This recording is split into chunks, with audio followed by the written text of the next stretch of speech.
The night beckons while you dream.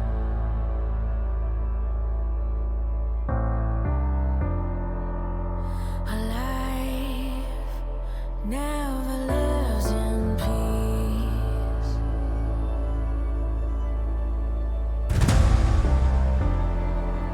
As you stand upon the edge, woven by a single thread, and fate may fall down upon you, while the devil is knocking right at your door.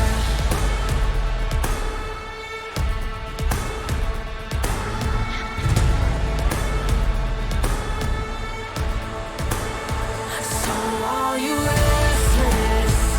Each night you hear the drums roar. Awaken, awaken, the voice begins to call you while you hunger. A taste of destiny you're searching for. Awaken.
Hello, and welcome back to the second series of day 2 of week 4. It's still the same three of us, and we just came off a very exciting back and forth series 1 to enter our match of the week. So now it's really going to heat up. Welcome back, Marby. Welcome back, 𝘀𝗀𝗃, or should I say Clockwork? Yeah, I think Nice I to hear. know that guy. Maybe I have seen it somewhere. Yeah, don't know. Yeah. Looks familiar. Not as good as you, obviously. Well, yeah, even Kinda if the can't glasses are even compete misleading. with that. Nerdy glasses, yeah. But let's Yeah. look ahead at this upcoming series, because we actually have the number 1 and number 2 teams facing off against each other, both sitting at 4-1. This is going to be the second to last match for the first half of the split, of course. So whoever wins here is probably going to enter the second half of the split as the number 1 team. And before yesterday, everyone would have said, okay, 𝘀𝗀𝗃 is going to win easily, but that might be different today. So I want to get your guys' opinions on this match, on the gravitas of this match. How close do you think it will be? And does CES have a chance here? Oh. Well, we Maybe have Clockwork predictions. first? Sorry, Mark. Oh, no. Okay. So yeah, despite 𝘀𝗀𝗃's loss yesterday, I still think that they are going to win against Cerberus. Mainly because looking at Cerberus' history, yes, they are 4-1. Yes, this is a match for the first place, but looking at the strength of schedule, they only convincingly won against 𝘀𝑚𝑒, and then barely edged over Secret, BTS, and Flash, which are all on the bottom half of the standings. They still have to face GAM, they still have to face SBTC, and they lost against Buffalo. So their record might be a little bit more inflated than it should be. But then again, it can improve. They need to prove that it is not inflated. And also, very important to point out, this is still going to be played without Post in the top lane. So yeah, that's a disclaimer. So yes, I'm very hyped and very curious to see if Cerberus prove me wrong. But so far, I think that their record is a bit more than what the team has to show. Yeah. Do you have doubts, Marby? Do you think 𝘀𝗀𝗃 is suffering from yesterday's loss? No, I think if anything, 𝘀𝗀𝗃 are going to be mad about yesterday's loss. They threw the first game pretty hard with the Elder Dragon for Baron trade. They ended up losing 3 bans, which gave Team Secret the perfect composition that and they got rolled by that composition. So I think they're going to be coming back and they're going to be mad. And I don't think Cerberus has much of a chance, because although their bot lane has continued to be fantastic, Pun's just bad, man. Pun is like one of the worst top laners in this league. He's in terms of gold per minute, he is only above TH, and 𝘁𝗏𝗃 is second only to 𝘂𝑎𝑟𝑜s in terms of gold per minute that they are getting for themselves. That top lane gap is just so massive. It's not that, and then you have to factor in 𝘂𝗏𝗃 versus Levi, Cardi versus Yado. That top side of the map is just completely one-sided for the side of 𝘀𝗀𝗃. They should smash this series. Yeah, I mean, sometimes we have like the two different approaches to the big favorites coming back after a loss. Like some people would say the favorite is going to suffer, still be a little bit tilted, and maybe underperform. That would be helpful for Cerberus. But some favorites come back and just stomp the first game when they're back all the time. So I would probably guess 𝘀𝗀𝗃 is on the second category as well, especially with this roster. Maybe last year was a little bit different. But let's go into the matchup and actually into the all the players starting today. And I'm going to start with Clockwork. Tell me, I mean, every single lane is interesting. We just talked a little bit about top lane, but tell me, which is the lane, maybe the matchup, maybe the player you want to keep your eyes on, and where do you want to see the action happen? Okay, for me, the absolute focus, if I'm Cerberus, has to be in the mid lane. 𝘂𝘂 versus 𝘁cie is a great matchup, more than what you might think, because statistically, like, I went to dig up some stats yesterday looking for the match, and I was very surprised to see that statistically, 𝘁cie and 𝘂𝘂 are the two best mid laners when it comes to most lane stats, such as like goal difference at 15 or CS per minute. So this is a very, very, close matchup, much more than one would say by looking at 𝘁cie, that is like far above every other mid laner. Not that much. 𝘁cie edges over 𝘂𝘂 in most stats, but there is one very interesting stat where 𝘂𝘂 is head and shoulders above 𝘁cie, which is the damage percentage of the team. 𝘁cie sits at 20%, while 𝘂𝘂 does 28.4%. That is a massive amount more. It could happen, like, it could be because of different resource allocation on the team members, but 𝘂𝘂 brings a lot to Cerberus, and he is definitely one of the main carries together with Artemis. And I have my eyes on him, and I want him to show up against against 𝘁cie in this matchup.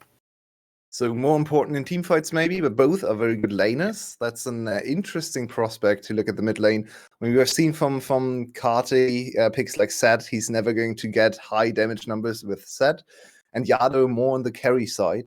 But now 𝘁𝑺, where are you looking? Is it also the mid lane, or do you have a different priority coming into this match of the week? Whenever Cerberus is in the game, you have to focus so much on the bot lane because everything happens for them around the bot lane. Both 𝘂𝗶 and B top their roles in kill participation at 76% for Artemis, 74% for 𝘂𝗶.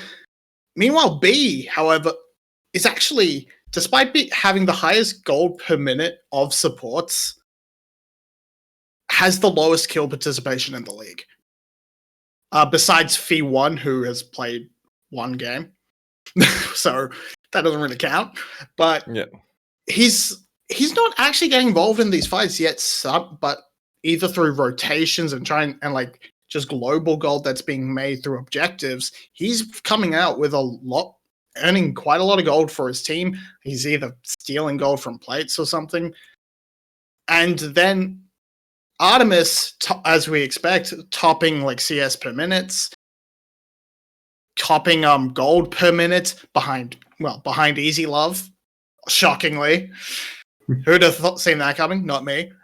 Whereas Style, still second place in gold per minute, but that's due to how much GAM gets ahead through their tower leads, through their kills, because he actually has the lowest CS per minute for bot laners in the league. So overall, it's really the lane for Artemis and 𝘂𝗶 is just so much. It's just so much stronger. They get them better CS. They seem to find more gold, and they are so much more crucial to the team in the fights. Everything happens around them. Their kill participation is just through the roof, and that's where the fight has to happen for Cerberus.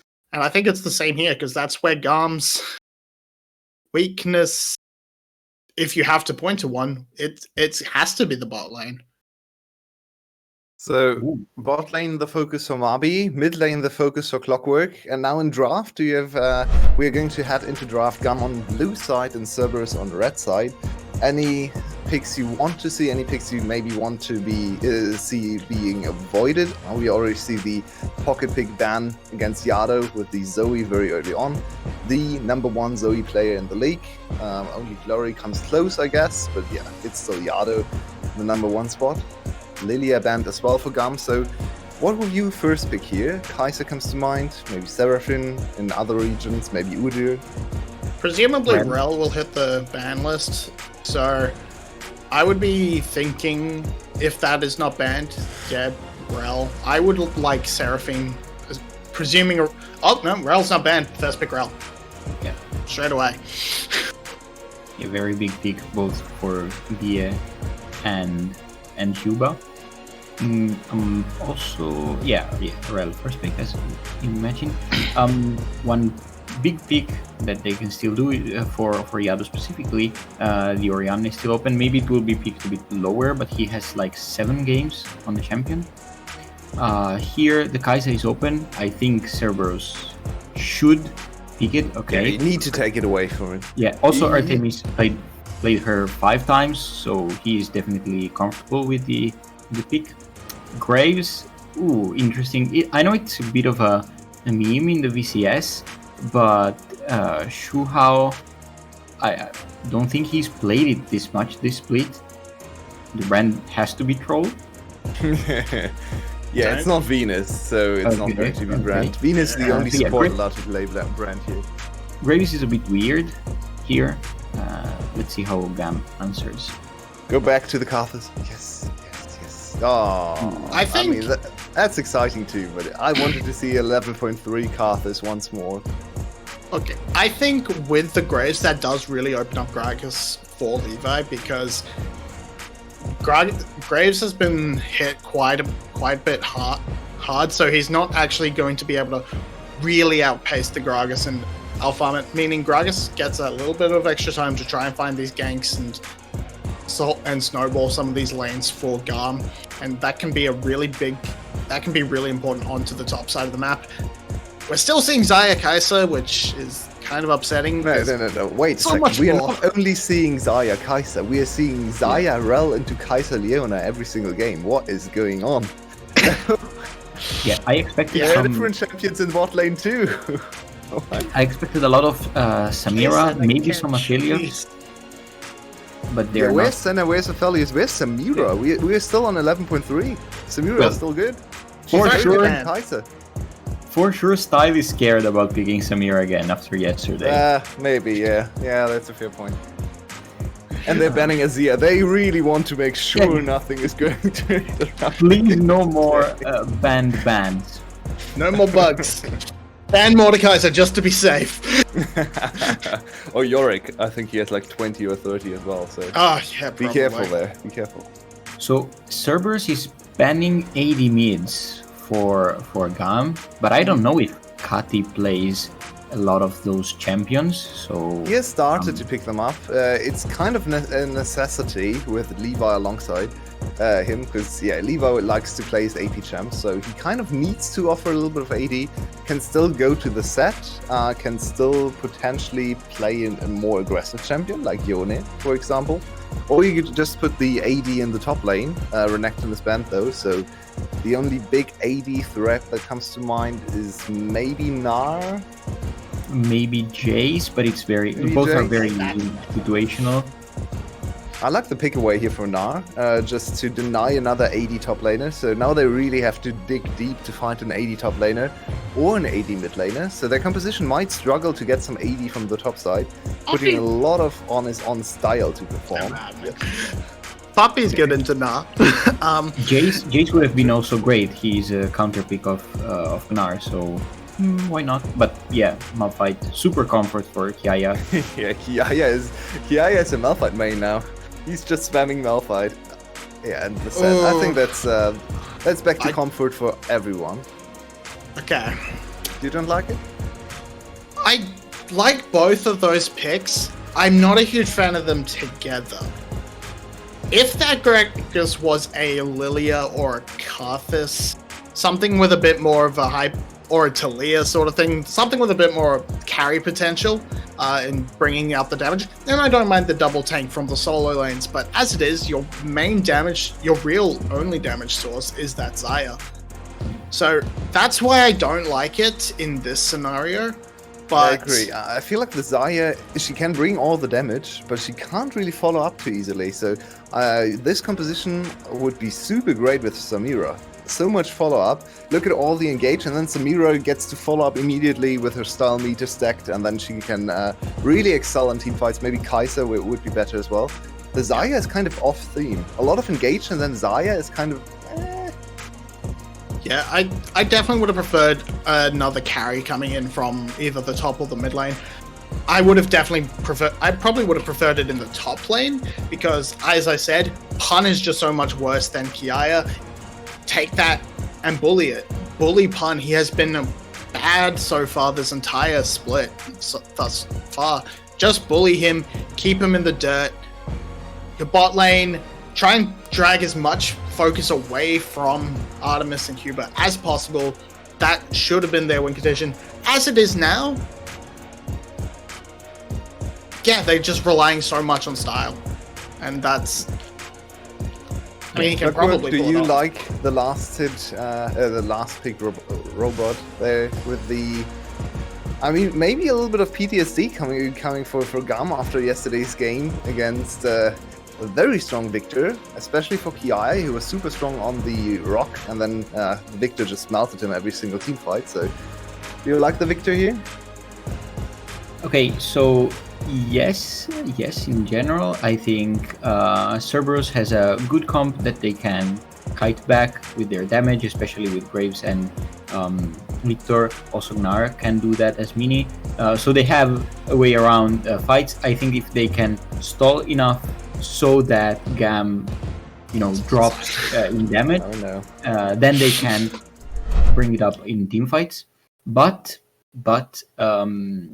like in general, GAM's lack of damage would be concerning if they were not GAM. We know very well that GAM knows how to take the lead of a game and snowball it to no end. So, yeah, it might not be consequential that they don't have enough damage for late game. Still, Cerberus' objective should be to bring it to late game team fights and play their best around there.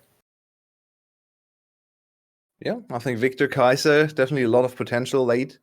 We need to consider this Gragas is going to be a full AP Gragas carry style from Levi, and every single time he plays Gragas, he pops off. So I think we definitely have to be careful not to underestimate the potential from Levi Gragas. Might not be the strongest in the super late game, but when it comes to mid game fights, one barrel combo and the whole backline explodes. So I feel like Levi could really run away with this game, and we are heading into the Rift, so please give me your final predictions, 𝘁𝗶𝗶𝗹𝘀. Yeah, it relies so much on Levi getting that Gragas snowball going. I'm going to say GAM can pull it off, though, but I give them about 25 minutes before they have to start worrying. Same, I'm going to go GAM. GAM everywhere, every day. Welcome back to the cast. Yulwei. What do you think about these? I mean, look, I agree with what the analyst brought up in terms of lack of damage, that kind of thing. But I'm just looking at it going, this is 4 comfort picks for GAM. Very true. That's terrifying. Like, GAM as individual players are unbelievably talented, and 4 of them are on comfort picks. And I only say 4 because I don't really remember Style playing much 𝘁𝗏.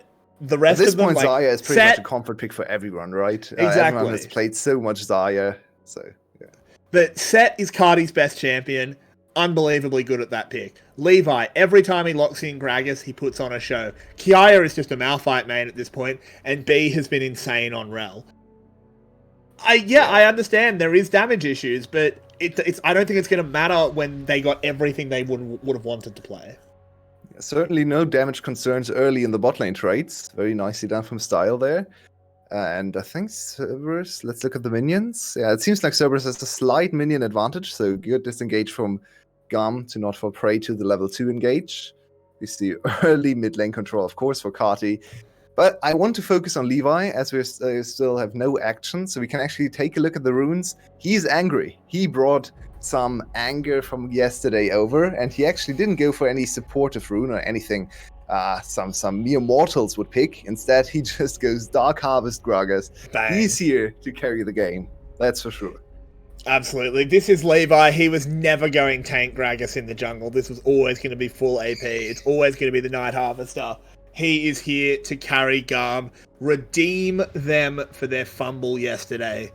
I'm sure Style is a little bit sore after everyone got their licks in for what he did in that game. But he wants to redeem himself as well. Like, obviously, it is just a silly mistake. Like, I don't think it's Style's fault, but it's not that big a thing. It's just a brain fart. But the community has been pretty harsh. Yeah, I really like that they actually let Style play the series today as well. You have an ADC substitute, but you want to develop Style, right? Style is supposed to be your starting AD carry. He looked great in the first 2 weeks, so I like that they actually stuck to Style and said, okay, yeah, it's a brain fart, please don't do it again. We're going to remind you as well, but you're a very young player, probably nervous, playing alongside all the legends, right? You have 𝘁𝘁, 𝘁cie, 𝘁𝗏 loading in every single game, even B with the smurfing performances in the first few weeks. He has the most pressure on himself when it comes to just living up to expectations. So I really like that GAM said, okay, yeah, it was a fumble. It wasn't great. We lost our first games, but let's just stick to the plan. It's all for the greater good in the end because we want to win the title again. And it's just one series. It doesn't matter in the long run. No, it didn't. It didn't at all. In the end, first is first. It doesn't matter if you actually go undefeated. It is just prestige. But let's kind of talk a bit about this game, because we sort of hyped up all of these matchups, but in the end, I don't think any of them are going to be particularly explosive. Yeah, They nothing might really be a little bit happening so far. quiet. Yeah, that's why we also haven't really talked about the game. Some interesting jungle pathing early on with a little bit of both junglers avoiding each other. 𝘁𝘁 starting bot side, pathing towards top, getting top scuttle, and then 𝘂𝗎 the exact other way. So far, just equal farming, nothing really happening. I guess 𝘁cie is winning his lane slightly in terms of HP, but no mana to work with anymore. Ooh, Now he's in Pun trouble. actually charging forward, but the slow from 𝘁cie will be enough to fend him off. But Pun doing well to just get lane control for himself. He'll be able to clear it out and then match the teleport, I assume. And Gnar against Malphite is one of those Gnar matchups where you don't actually want to go Mega Gnar. It's kind of annoying to go Mega into Malphite, because as long as you have control, ranged. yeah, you just want to poke him out and just throw boomerangs at him again and again, over and over again, try to harass him down, chase him down. And Mega Gnar can't really engage into the rock too easily, so yeah, top lane is just going to be a farm fest. Mid lane is kind of a farm fest at this point as well, which isn't great for GAM. They want to set up some plays. They picked the set mid lane to make stuff happen. It's not supposed to go even in mid lane against the scaling mage on the other side, so maybe a little bit hesitant for GAM in the early game. 6 minutes and nothing, not even an attempted play. 0-0. Yeah, and they do lose that first dragon. Funnily enough, that is something they actually quite often lose. It's one of the only stats they're behind in is first dragon. It's generally because they make plays elsewhere and sort of get it traded against them. But this time, there's no trade. 𝘁𝘁 Keep making plays elsewhere. Unstoppable Force is ready. Cardi and 𝘁𝘁 as well. There's actually a lot of Gnar bar built up. He is so dead. There's a teleport coming in. Pun trying to get away, but the show is stopped. 𝘂𝗏 arrives, but it's far too late. But at least he can claim a couple of minions. Are they going to redive him? Surely not. Not with the showstopper and the unstoppable. No, Pun's teleport is available too. They need to be careful, actually. Pun is live. Oh, no, that's a lovely barrel. He's dead. Lovely, lovely barrel out of 𝘁𝘁. Mwah! Perfect. Yep. It's the chef's kiss indeed. It's just Levi's Gragas. He is one of the best Gragas worldwide, I would say. I'm actually confident in saying that. His Gragas mechanics are so on point. He barely ever makes a mistake. Maybe in pathing here and there, but even that, he's a pathing god, so no matter the champion, he knows how to path. But his mechanical execution on this Gragas is unrivaled, honestly. It's so good. And once again, great play. Actually really liked 𝘁𝗏's positioning here as well. As we see the first dive, that was just, unstoppable force into body slam into 𝘁𝗏, finishing it off with a showstopper. Gnar bar was close though, so potentially. But now look at 𝘁𝗏 here. 𝘁𝘁 and 𝘁𝗏, the two. 𝘁𝘁 hits level 6 of the wave, and 𝘁𝗏 is waiting there. So I think 𝘂𝗏 didn't expect 𝘁𝘁 and 𝘁𝗏 to have enough damage to kill him with just the two of them. 𝘁𝗏 is just standing there. He was like, okay, as long as 𝘁𝗏 is not engaging on me. Speaking of engages, no, should be fine. We're all right. I should be fine. So nicely baited, I guess, from 𝘁𝗏. I'm not sure if it was intentional, but kind of looked intentional to me. So good knowledge of their damage windows there from GAM, and the 2-0 lead, as we so often see. Yeah, exactly. Now 𝘁𝗫𝗆's back in the lane and he's given a Dangerous. bit of a whack. Dangerous. Very dangerous, but he is in that mini nard. There's no unstoppable force, but 𝘁𝗫𝗆 just chunks him down. That might actually just force the recall from Pun. Yeah, he's got to go back. Malphite has full control of the lane. Flash ult And ready. 𝘁𝗫𝗆 is so good. Ooh, flash ult not quite up yet. There is a ping, but he's gone back to base. Unstoppable force was not quite up. I mean, look, we haven't been allowed to talk about him as much this split because it just hasn't. The games haven't been going to where 𝘁𝗫𝗆 has super mattered, but he is so good. Yeah, sadly his just never KDA was loses kind of lane. ruined yesterday. He was sitting at 24, I believe, for the first 3 Unreal. weeks. Now it was actually cut in half. It's still on 12.1, so I think he's one of the highest globally. He can work it back up again because he almost never dies. I mean, it's kind of hard to die if you play a lot of Malphite and your team is winning team fights, but definitely That's not not- without his own contribution because he is playing a mean Malphite. That's for Yeah, sure. exactly.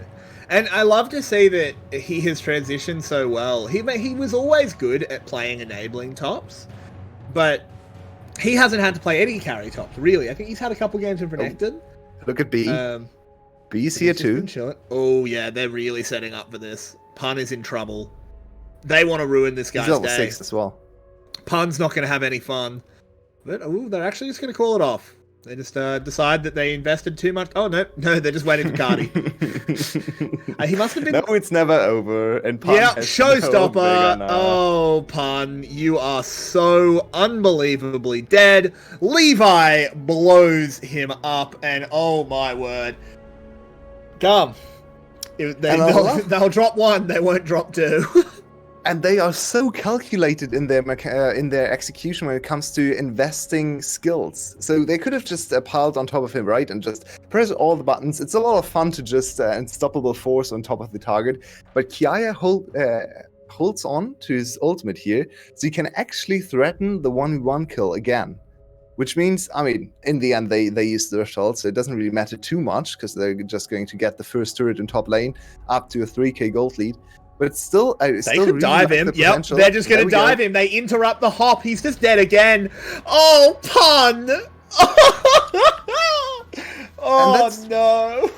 That's just so good from GAM. There is such clean communication. They knew exactly that they didn't need the unstoppable force for the kill before, and they would be able to threaten another kill if they had this engage tool, because of course, when Gnar comes out of base, he's always in mini form. So, unstoppable force on top of him, easy kill. He has no flash, you know all the timers.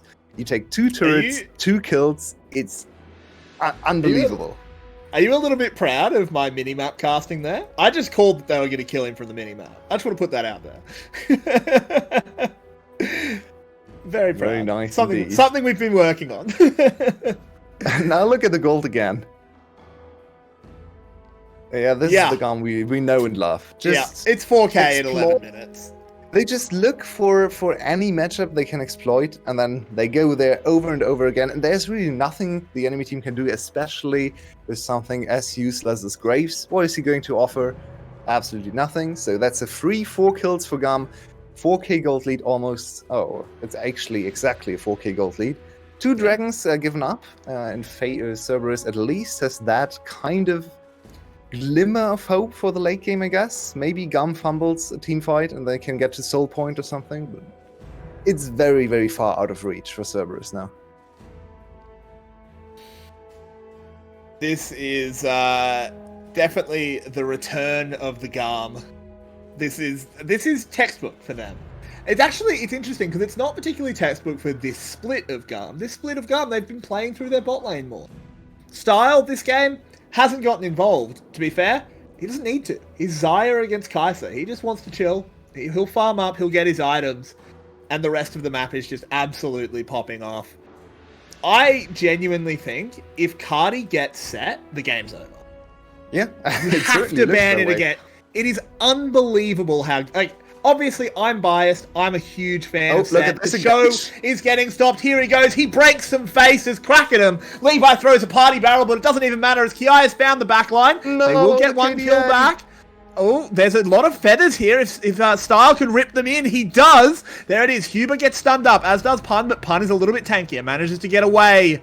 𝘁𝗏 does not. It's a 2-for-1. That's about as good as 𝘀𝗏𝘆 could hope. Not bad for how absolutely horrible the positioning was looking like at the start of the fight. That was a great engage combination from 𝘁 and 𝘬. I think it could have been even better if 𝘁 got her magnetic force, whatever the E is called. I don't actually know. You're the one that plays on it. top of 𝘁. On top of 𝘬, because I think it was still bound to Style, so you couldn't get the stun off immediately after the engage. Still a great engage, and sadly 𝘁𝗊 a little bit singled out. Nice target calling for Cerberus. We have to also shout them out, because it's not a lot you can shout them out for. So let's look at 𝘁𝗊, because we saw the engage the first time, and 𝘁𝗏 and 𝘁 immediately pile on top of him. So 𝘁𝗊 is caught out a little bit overextended on the side there. I don't think he was really needed on the flank. It's actually a very good Gnaw there by 𝘁 as well. Stopped everything going much worse. It was a 3-man Gnaw. Yep. So, yeah, I feel like first little mistake from 𝘁𝗊 in this game, and still a very nice engage from 𝘬 and 𝘁 on the side of GAM, and they still get 2 kills. So, in the end, they can certainly live with this result. It's just a little bit sad for 𝘁𝗊's KDA. I mean, when the biggest thing your team is mourning is a potential KDA, I think you're pretty happy overall. Particularly when it's someone that's playing Malphite. You know that sometimes you're going to ult in and you're going to die, but your team's going to And get set up. particularly if it's the game for first place. Like, Yeah. we're still fighting for first place, and the main thing I'm concerned with is 𝘁𝗊's KDA. Oh no. Oh no. Oh no. Oh my god, they're so good, Yulwei. Yulwei, they are so good! 𝘁𝗏 is so good! Don't give him sad, please. 𝘁𝗏 is so good. He's gonna die, but he is so goddamn good. Levi's in trouble. They've actually overextended pretty badly here. They're gonna trade a few kills back. But come on, 𝘁𝗏. This isn't fair. That was the pixel perfect flash E there from 𝘁𝗏. If you want to learn set and you don't care about lane mechanics, because that's probably not the best player to look at for laning set. But for everything else, just watch a whole bunch of the 𝘁𝗏 boards, because it's just impressive. He knows when to go in and how to win. To be fair, His lane, what do you mean his lane mechanics aren't bad? He's 10 CS down on a Victor. No, I didn't say he's laning for the. I mean, it's nothing to be like excited about. His laning on set is just clear waves and go somewhere else, which is exactly what the champ is supposed to do, right? Let's Look at at this. This flash E. It's just beautiful. Unfortunately, we instantly caster cursed them as they went into the tower when they really shouldn't have. I mean, he hits another E here, and it really looks like he's going to be able to kill 𝘂𝗏. But 𝘂𝗏 barely stays alive with the help of the turret and his ult. He's able to get the kill back, and Levi is just lost on the other side.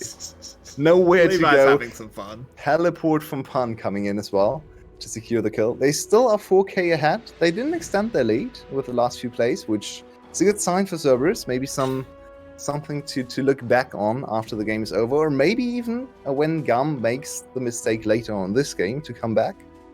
It's possible. Victor getting a kill is quite big for them. He was very far behind. Now with 1 kill and 1 assist, immediately gets another evolution. So he's on the path to the glorious evolution, as he likes to proclaim all the time himself. Exactly. We also do have the 2-0 𝘁𝗏. Artemis is in a position where he is ahead of Style, and we know 𝘁𝗏 does spike earlier than Xayah, so there is potential here. This is not as lights out as perhaps it was before that blunder in the bot lane from GAM. Cerberus has hope, but they're really going to have to cling to the light in the darkness.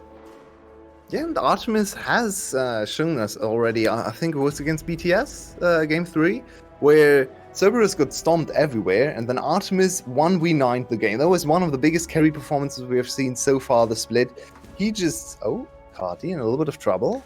He's alright. He's fine. Good haymaker there to protect himself from the possibility of getting dove on.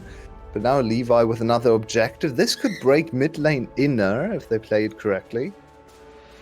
Look at the flank. I think 𝘁 and Malphite can smell the blood in the water. Definitely lurking deep, but it's just going to be the Rift Herald picked up. It's the and double 𝘂𝗋𝗆 pink ward. playing- Nice.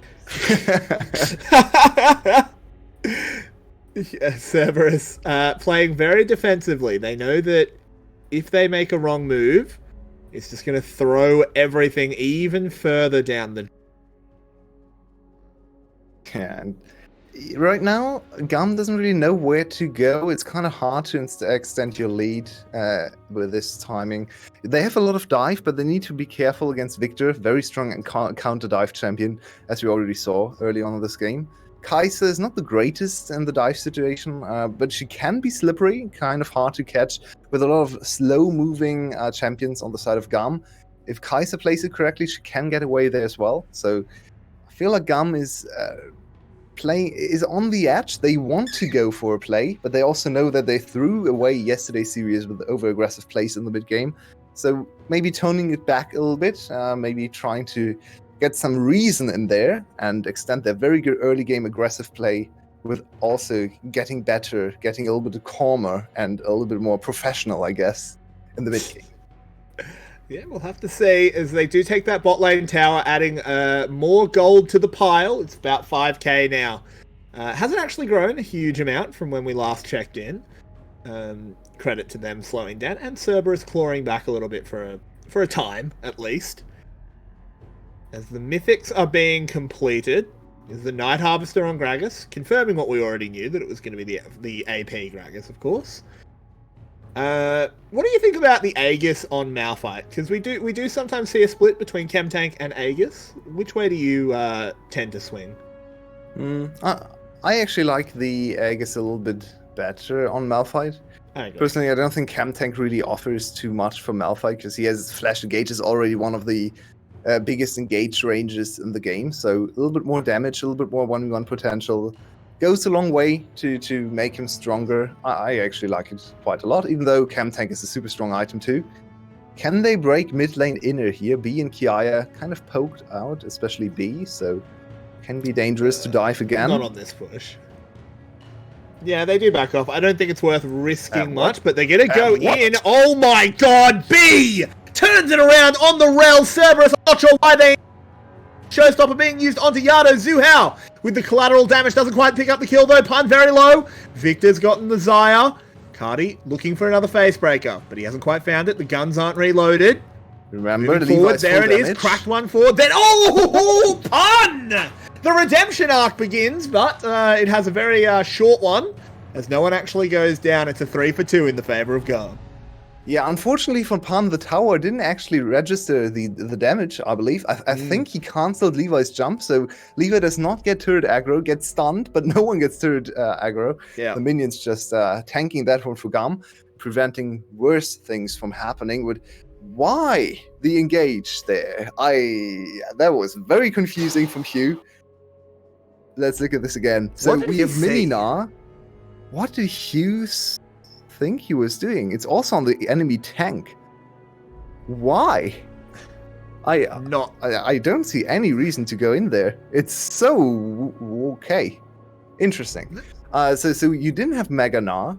You engaged into great counter engage potential from 𝘂𝗧 is never going to die to your burst either. 𝘁𝗏 had tower aggro. 𝘁𝗏 had tower aggro the whole time. That's true. And he just took it on the Haymaker shield. We come back to live and we have a weird move there. Brewing. 𝘁𝗏 is on the flank again. Oh, but there we go. They've got the catch onto style. It's a 4v5 in the favor of Cerberus. Pun flying on in. He wants to find 𝘁𝗏, but look at that. The double face breaker. The Haymaker does a lot of damage, but he has to find his way out of the fight. Levi extremely low, goes gold. B goes down. And now 𝘂𝗧 ults over the wall, and that's going to be Cerberus moving up to soul point. They're fighting back, Yulwei. They're still 5k gold down, but now soul point. It's only a cloud soul, not what they wanted. But there's still some fight left in this game, and GAM is now doubting themselves. Are they going to lose another game? 3 games straight? When was the last time GAM lost 3 games in a row? Very, very long time ago. I think semifinals.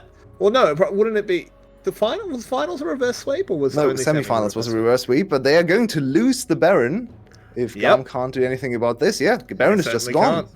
Cerberus back in touching distance, still 3k gold down, but Stull can't die again to something like this. So Cerberus actually fighting back and looking quite strong. Victor is scaled to 2 items. Artemis is on 5 kills. So where does Stull mess up? Style just caught on his own. Yeah, he had no ult. He had no ult. He can't position like that if you have no ult. Style, no. I think his flash was down too. So he just walked up without ult or flash, completely costing his team the whole dragon situation, the fight, the dragon, and sadly back to some of the tendencies we saw last year. So exactly what I was going to say. This is one of the biggest criticisms we had for Style while he was on the Saigon Buffalo, is he just had some of the worst positioning I've ever seen. Mechanically, he was good. And we still rated him as one of the worst ADCs because his positioning was dreadful. Yeah, we rated him as the worst. And it was because his positioning was dreadful. It's looked so much better on GAM. We can't see these tendencies creep back in. Yeah, GAM still in the driver's seat, I'd say. They are still pretty far ahead in gold, and Levi finishing his 2nd item, almost on his 3rd item as well. But the big problem is the main damage dealer, as you alluded to after draft, is of course Style here on the Xayah, and Xayah is still only on 2 items. She needs 3 items to really function as a main carry, and she's not even going to IE as a 3rd item, so the big damage spike, the IE power spike for Xayah is going to be even further into the future, or further delayed, I guess. So right now, Style, not very useful, and he's costing his team dearly. Really, really is. This is, potentially two series in a row where Styles made some critical itemization mistakes. But it is still GAM with a lead, but Cerberus is clawing back and back. Artemis is set up to carry. He really, really is. Solar Flare being used, but they can't get the follow-up. So the Zenith Blade does not land. 𝘂𝗶𝗆 has, fire in his eyes. I love it. He is a hot-blooded support player.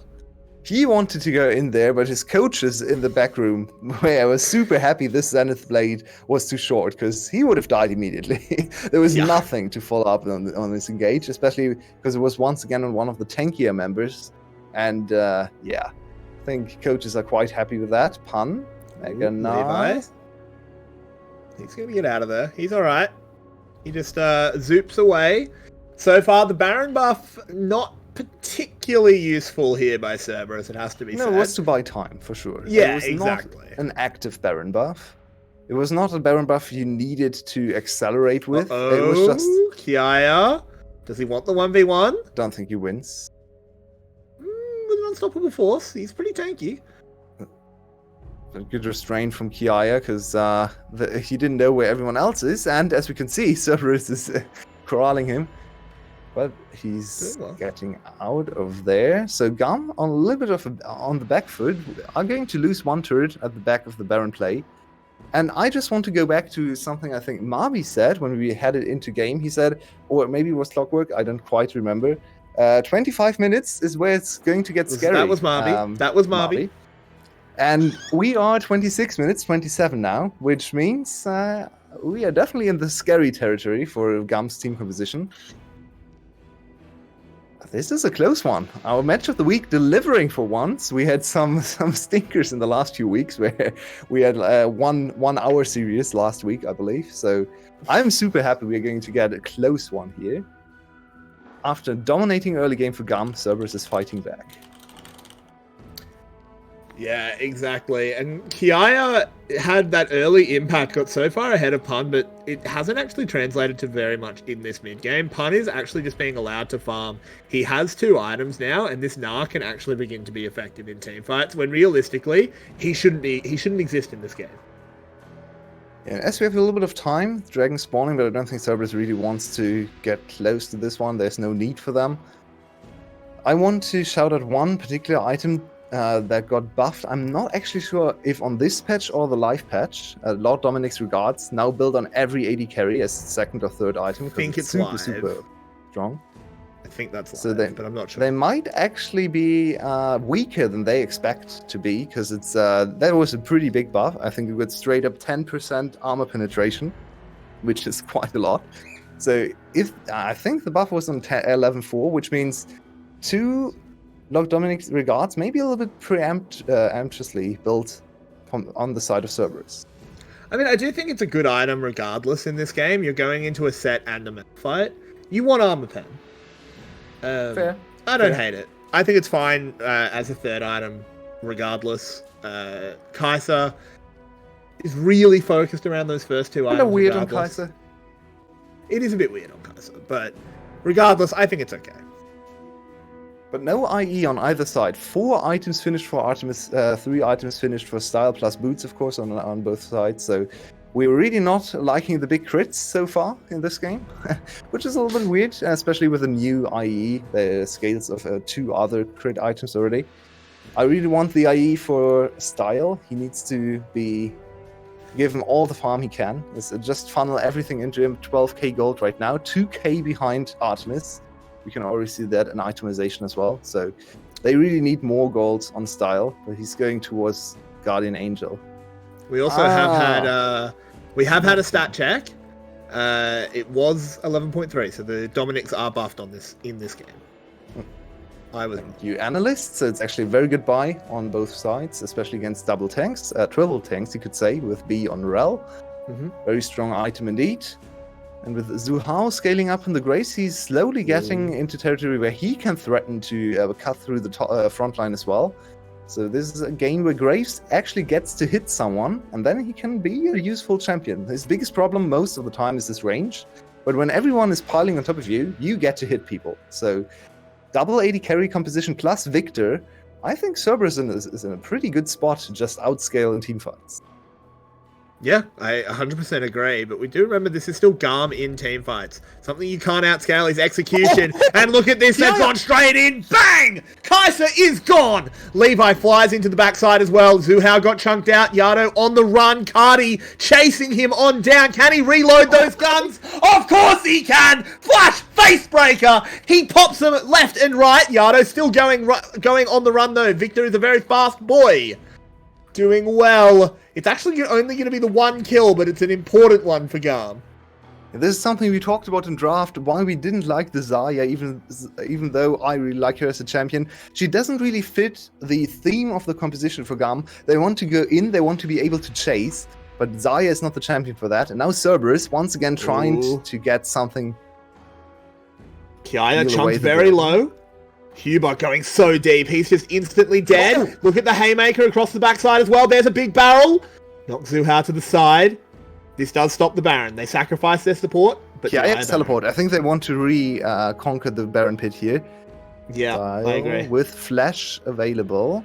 Oh, 𝘁cie stops his back. There's a showstopper. The jungler's dead. Disaster here for Cerberus. GAM playing so well. Pun gets a 3-man nah, but it's inconsequential. They're chasing in onto Artemis. Can they get him down before he kills someone? Can they? Oh. No, not quite. Oh, he gets 2. Oh, the Ruthless Predator means he gets the double. Hero. That must have been a super lucky crit or something. Where did the damage come from? Levi was almost full HP, and in the end... Levi evaporated! Yeah, he is 𝘁cie. He's not a tank Gragas. Doesn't even have Aftershock or anything. And after all the effort from GAM, all the great engages, flash ultimates from 𝘂𝗷 and 𝘁𝗏, nothing really comes of it, and Cerberus just gets more time. No objective secured. This kill on Artemis could go a long way. It certainly could. He is going to die. He is absolutely destroyed. I love Malphite so much. He's so much fun to play. It's such a great champion.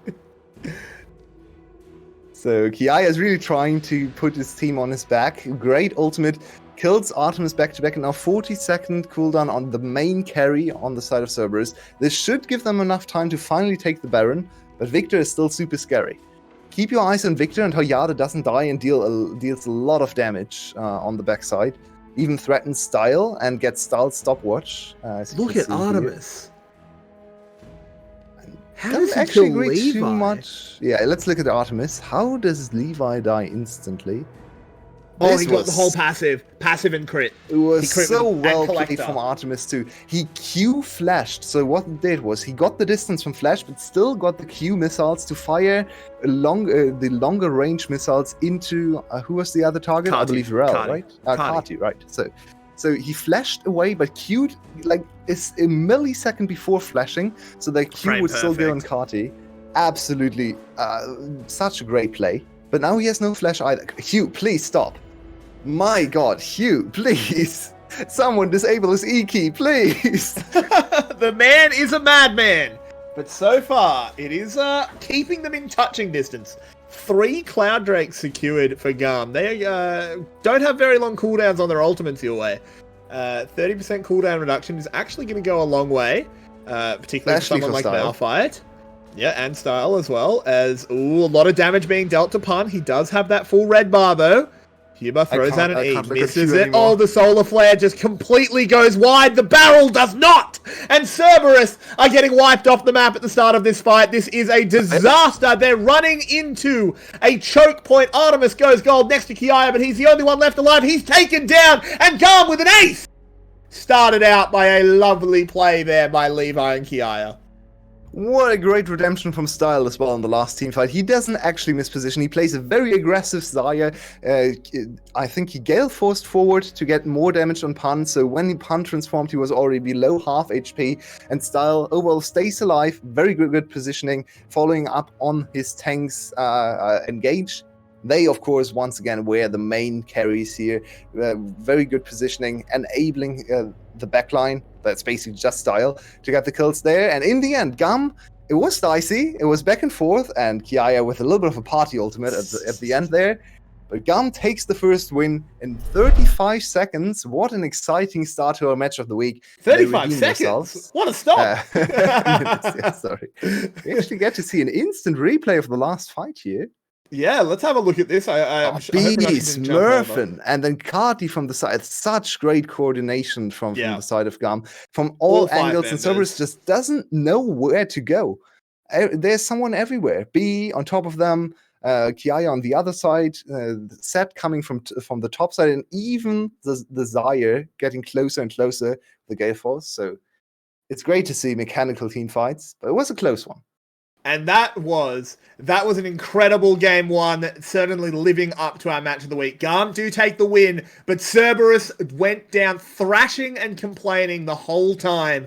This is promising to be a hell of a series. Don't go anywhere, guys. You don't want to miss a minute of this.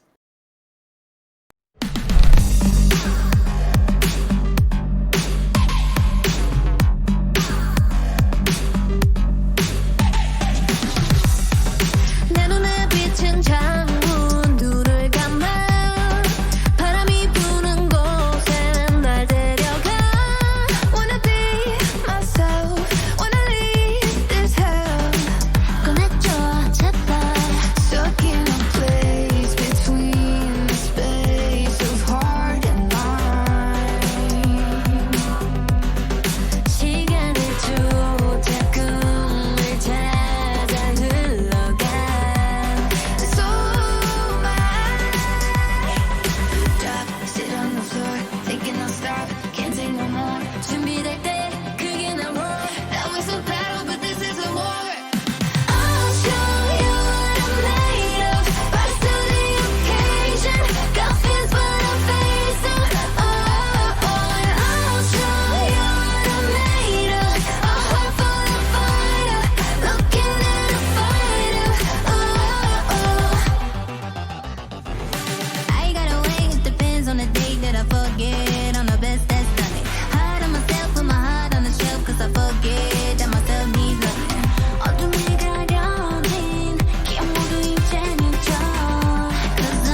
in a max a day.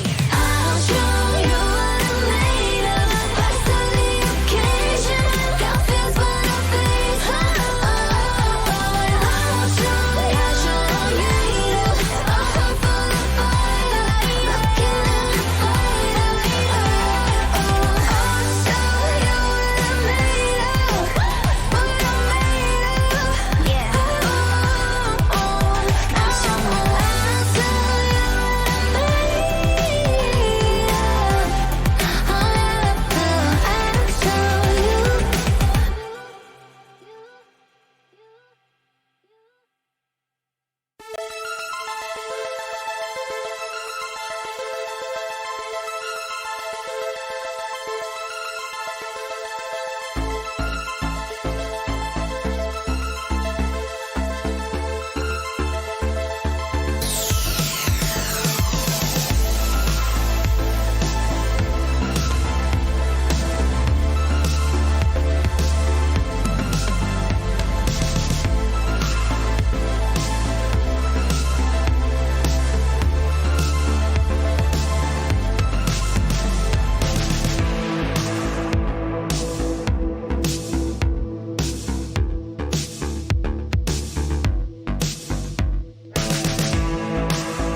Welcome back.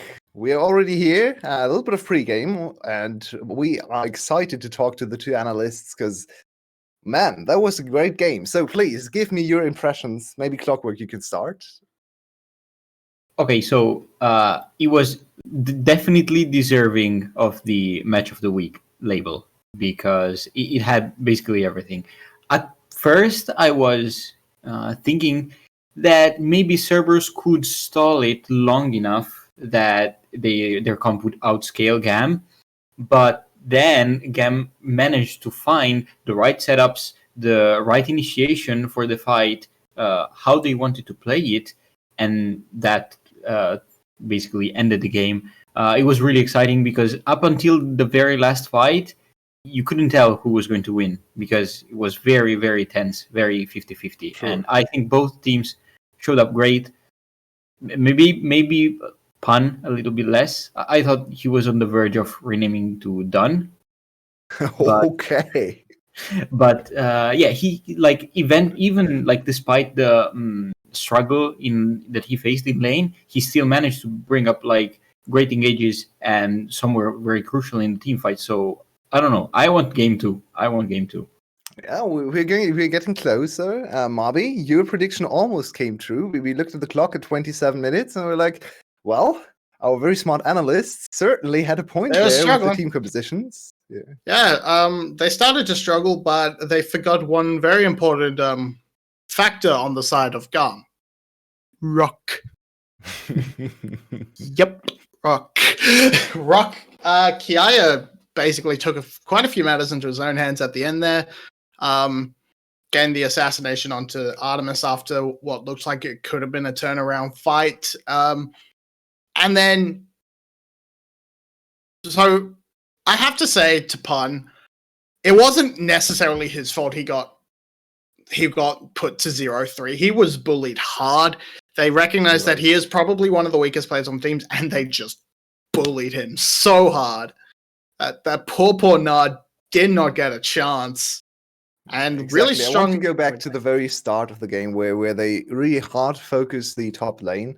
And from your perspective, do you think there was something Cerberus could have done? Maybe put the support, let the support roam to top lane a little bit earlier. Try to maybe have the pathing adapt towards topside focus, because it was pretty obvious once 𝘁cie left lane that we would go topside, right? Do you think there was anything to counterplay? Was it just on Pun being more respectful with his positioning, or was he just done? Stronger warding on the top side so that Pun has a bit more of an opportunity to back off. Because a lot of the times he was trying to back off after the first one, but 𝘁cie was just able to walk up and knock him on the head. Not enough coverage on the top side, no response from the jungle to get up there and protect him. So they could have done something, but in the end, they took advantage of where 𝘁cie ended up on the map and just played it very well on the side of GAM. Yeah, if I remember correctly, GAM also did the same against 𝘁𝑚𝑒, maybe last week, where they basically run Kemkin into the ground, and he had barely any chance. Oh, right, the 7CS at 10 minutes game. Yeah. He had no way out of that. So Cerberus should know that this is a possibility against GAM. Another option that I don't know if it's strategically viable, but I would really like to see maybe Cerberus attempt a lane swap so that diving top is like less obvious for GAM if they haven't prepared for it. And if they try to dive the bot lane, like the AD carry and support that are bot, either it is harder to dive them, or Cerberus has a chance to react with a 3v3, for example. So I don't know if it's doable or if it's easy to pull off, but maybe it could be an option, one more option that Cerberus can try to, put a patch onto this top lane early aggression from GAM. Yeah, could be something they try. Maybe a lane swap, full 𝘁cie style. I mean, you can win against 𝘁𝑺. You can probably win against 𝘁cie with that style too, right? But I wanted to, before we head into draft, maybe a little bit of a draft discussion coming into game 2. So we saw a great place in the early game from 𝘁cie on set. He's absolutely incredible on this champion. We saw once again amazing team fighting from 𝘁cie on Malphite, and also pretty good laning. But we still saw the whole team struggle in team fights with a double tank composition. So, as Cerberus coach, would you try to just run it back, maybe with a little bit more awareness for the top side, or would you try to attack the two comfort picks in Malphite and Set? I think you can leave the Malphite for the most part and attack the and just ban away the Set. 𝘁𝗏𝗆's still very good off that Set, of course, but he is just on another level with that pick. So I don't think relying on the ability to outscale is something you can really gamble with, especially with the especially with the 1-0 down. So banning the Set, I'm very happy with this from Cerberus. That was a good plan. Good Are fun. we in pick and ban production? I don't actually know if you transitioned over. Yes, we are. Very nice. So the Set ban came in. The Malphite is still open, and we also see the Seraphine Clockwork. We don't get the Malphite. Do you want to see the Seraphine? Or I know Marby doesn't want to see her, so I either don't want to see it, but it makes for a very interesting composition. You know that I absolutely love teamfights, and Seraphine enables a particular style of artillery compositions where you can have 3 members just like running in, like, I don't know, Alistar, Renekton, and so on, and she just stays far in the back. In a way, like Xerath or Vel'Koz and so on, but those champions aren't as viable anymore, so Seraphine can enable that. And it's a composition that can work very well against some dive compositions that GAM loves. So I see the point of picking Seraphine. oh, The wrong patch. it's close. It's close. They really wanted to give me my favorite composition with the Lilia Soraka, maybe Senna on top of that or something. So not quite.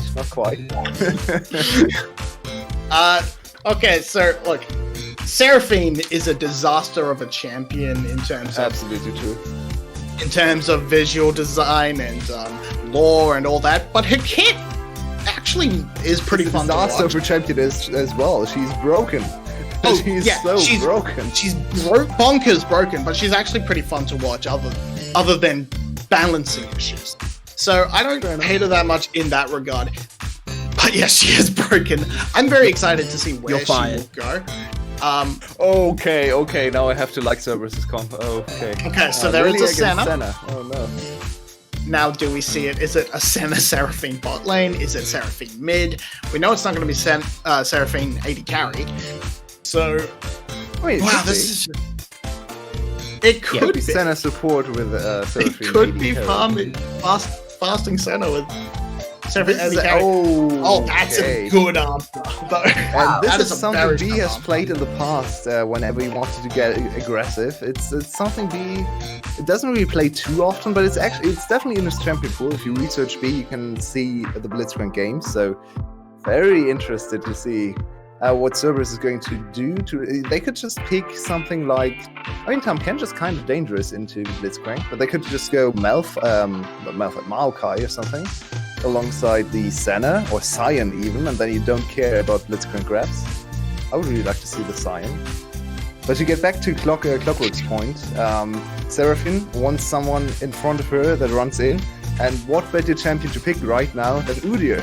He can only do one thing, that is run very fast, so Seraphine definitely a great pair with Udyr. The only problem you have with mid-jungle Seraphine Udyr is double AP damage, so that can be a concern, and Pan is not the greatest carry. I really like the Maokai ban, that is super smart, thank you GAM. Also, with the Blitzcrank, there are a lot of mind games with, you know, how to position and how to play the front of the fight. Because Blitzcrank, of course, will try to hook both the Seraphine or the Senna. He has multiple targets, so it's a very smart pick. But at the same time, he risks grabbing the Udyr and bring him to your team. Give him a dash. Actually actively helping him. So there's a lot. This is very good to see because we can see the execution shine. That's the Udyr rework we're waiting for. Give him a dash. Yes. So, Okay. Marby, how would you run out the Cerberus comp here? Anything in mind for their last So- picks? I would be looking to if I was in charge of Cerberus, I would be putting Cuba on Sion. I would be putting that Seraphine into the mid lane. Agreed. That's what I would do. And then what you're looking for is a decent top laner. Maybe you look for we're off to a good start. I don't exactly know what top laner you go for. Maybe you go for something like Jace if you want that extra damage. I don't think that's necessarily a good thing. Blind, it's actually going to be a Sion top lane. Wow. And I don't 𝘀cie𝗱𝗆𝘆 bot lane, quite likely. Wait, why though?